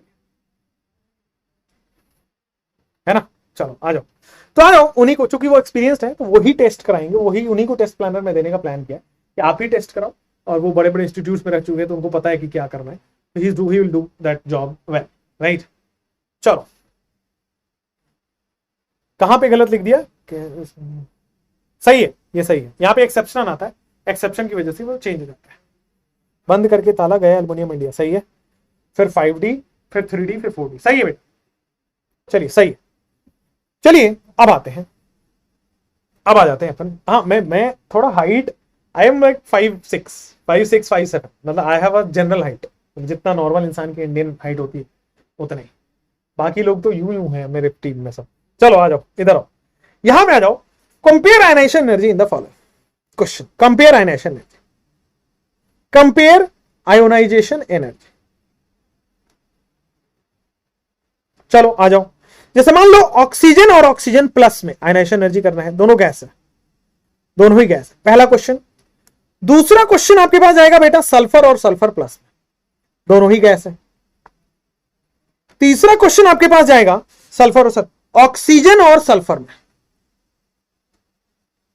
ठीक है। चौथा फ्लोरीन और क्लोरीन, F माइनस में और Cl माइनस में, F माइनस गैस और Cl माइनस गैस। चलो उसके बाद फिफ्थ पोर्शन में जाएगा silicon, then we have phosphorus and then we have nitrogen and then we have carbon. Sixth question में जाएगा sulphur and then we have chlorine and then we have fluorine and then we have oxygen, ठीक है। चलो आ जाओ फटाफट से, देखो यार इन दोनों में हमने पढ़ा है आयनाइजेशन एनर्जी और साइज का इनवर्स रिलेशन होता है, हमने पढ़ा है बेटा आयनाइजेशन एनर्जी और साइज का इनवर्स रिलेशन होता है। यार केटाइन छोटा होता है, साइज छोटा ज्यादा एनर्जी, साइज छोटा ज्यादा एनर्जी लगेगा, साइज छोटा ज्यादा एनर्जी लगेगा, साइज छोटा ज्यादा एनर्जी लगेगा, बोलो क्लियर है ना। साइज छोटा ज्यादा एनर्जी लगेगा, अगेन साइज छोटा ज्यादा एनर्जी लगेगा। इन दोनों में आइए, कार्बन नाइट्रोजन फास्फोरस और सिलिकॉन, बेटा कार्बन और नाइट्रोजन सेकेंड पीरियड के एलिमेंट है, फास्फोरस और सिलिकॉन, फास्फोरस और सिलिकॉन थर्ड पीरियड के हैं। अब बेटा साइज छोटा ऊपर वाले का है, उन दोनों में भी कार्बन और नाइट्रोजन में नाइट्रोजन का साइज छोटा है क्योंकि लेफ्ट से राइट साइज कम होता है, तो नाइट्रोजन का साइज सबसे छोटा, तो नाइट्रोजन में सबसे ज्यादा एनर्जी, फिर आएगा कार्बन पे। अब इन दोनों में भी राइट साइड में साइज कम हो जाता है तो इसमें एनर्जी ज्यादा लगेगी, और साइज बड़ा है तो आयनाइजेशन एनर्जी होगी। Same goes with this, oxygen fluorine में फ्लोरीन का साइज सबसे छोटा, then we have oxygen and then we have chlorine and then we have sulphur. Same order यहां भी लगेगा, सेकेंड पीरियड वाले में, वो भी राइट वाले में साइज सबसे छोटा, सेकेंड पीरियड में राइट में सबसे साइज छोटा है तो आयनाइजेशन एनर्जी ज्यादा लगेगी। बोलो क्लियर, कोई प्रॉब्लम नहीं है, आगे बढ़ सकते हैं, हां या ना बोलना पड़ेगा, क्लियर है या नहीं है। आइए लास्ट आपके पास आता है, लास्ट टाइप, एक तो ये तरह का आता है, लास्ट टाइप आता है कंपेयर IE1, IE2, IE3, ठीक है। चलिए अब यहां तक अपन रखते हैं, बाकी कल करेंगे। अभी दो पार्ट और है, मैं चाहता नहीं उसको भगा दूं, वो इंपॉर्टेंट पार्ट है, वो कल करते हैं नेक्स्ट क्लास में। तो अपन आयनाइजेशन और इलेक्ट्रॉन एफिनिटी कल करेंगे, एफिनिटी वैसे छोटा होता है तो कोशिश करेंगे कल इलेक्ट्रोनेगेटिविटी कर देंगे, ठीक है। एंड लेट्स रैप, मतलब कल आप मूड बना के आओगे, 2 घंटे पढ़ते हैं और कल चैप्टर खत्म करते हैं, ठीक है। और फिर एक रिवीजन भी मैं सोच रहा हूं ले लूं, ठीक है, अभी ताजा ताजा एक रिवीजन भी ले लूंगा, ठीक है, और रिवीजन एक्स्ट्रा होगा, मतलब रिवीजन उसमें काउंट नहीं है, रिवीजन एक्स्ट्रा होगा। और फिर कल चूंकि अगर खत्म कर देते हैं, अगर आप सपोर्ट करोगे तो खत्म कर देंगे, तो बेटा बेसिक्स से स्टार्ट कर देंगे, ठीक है। तो हमारा हम प्लानर पकड़ लेंगे, अभी हम प्लानर से 2 लेक्चर पीछे चल रहा है, ठीक है, प्लानर से 2 लेक्चर पीछे चल रहे हैं। आपका 15 मार्च को सिलेबस खत्म हो जाएगा, तो आपके पास पूरा 2.5 महीने मिलेगा सिलेबस से पहले, ठीक है। तो प्लानर से मैं 2 लेक्चर अभी पीछे चल रहा हूं, तो अगर मैं कल खत्म कर देता हूं तो प्लानर पे आ जाऊंगा, ठीक है। और अगर कल नहीं परसों खत्म करता हूं तो 1 लेक्चर फिर भी पीछे रह जाएंगे। तो मैं चाह रहा हूं बेसिक्स का ना, मैं 2 लेक्चर आगे रहना चाह रहा हूं प्लानर से, तो बेसिक्स वाला सोच रहा हूं मैं पैरेलल पढ़ाऊं और फिर मोल भी स्टार्ट करता हूं आपका। चलिए वो हम प्लान करते रहेंगे। वी आर ऑन ट्रैक, 15 मार्च को आपका सिलेबस खत्म होगा। मेहनत करेंगे, ठीक है। एक प्रैक्टिस सेशन भी रखेंगे इसका डीपीपी सॉल्विंग सेशन भी रखेंगे। मंडे से आपको वीडियो लेक्चर्स मिलने लगेगा, ठीक है। Thank you so much, all the best, good night, bye bye, have a good sleep, bye bye, thank you.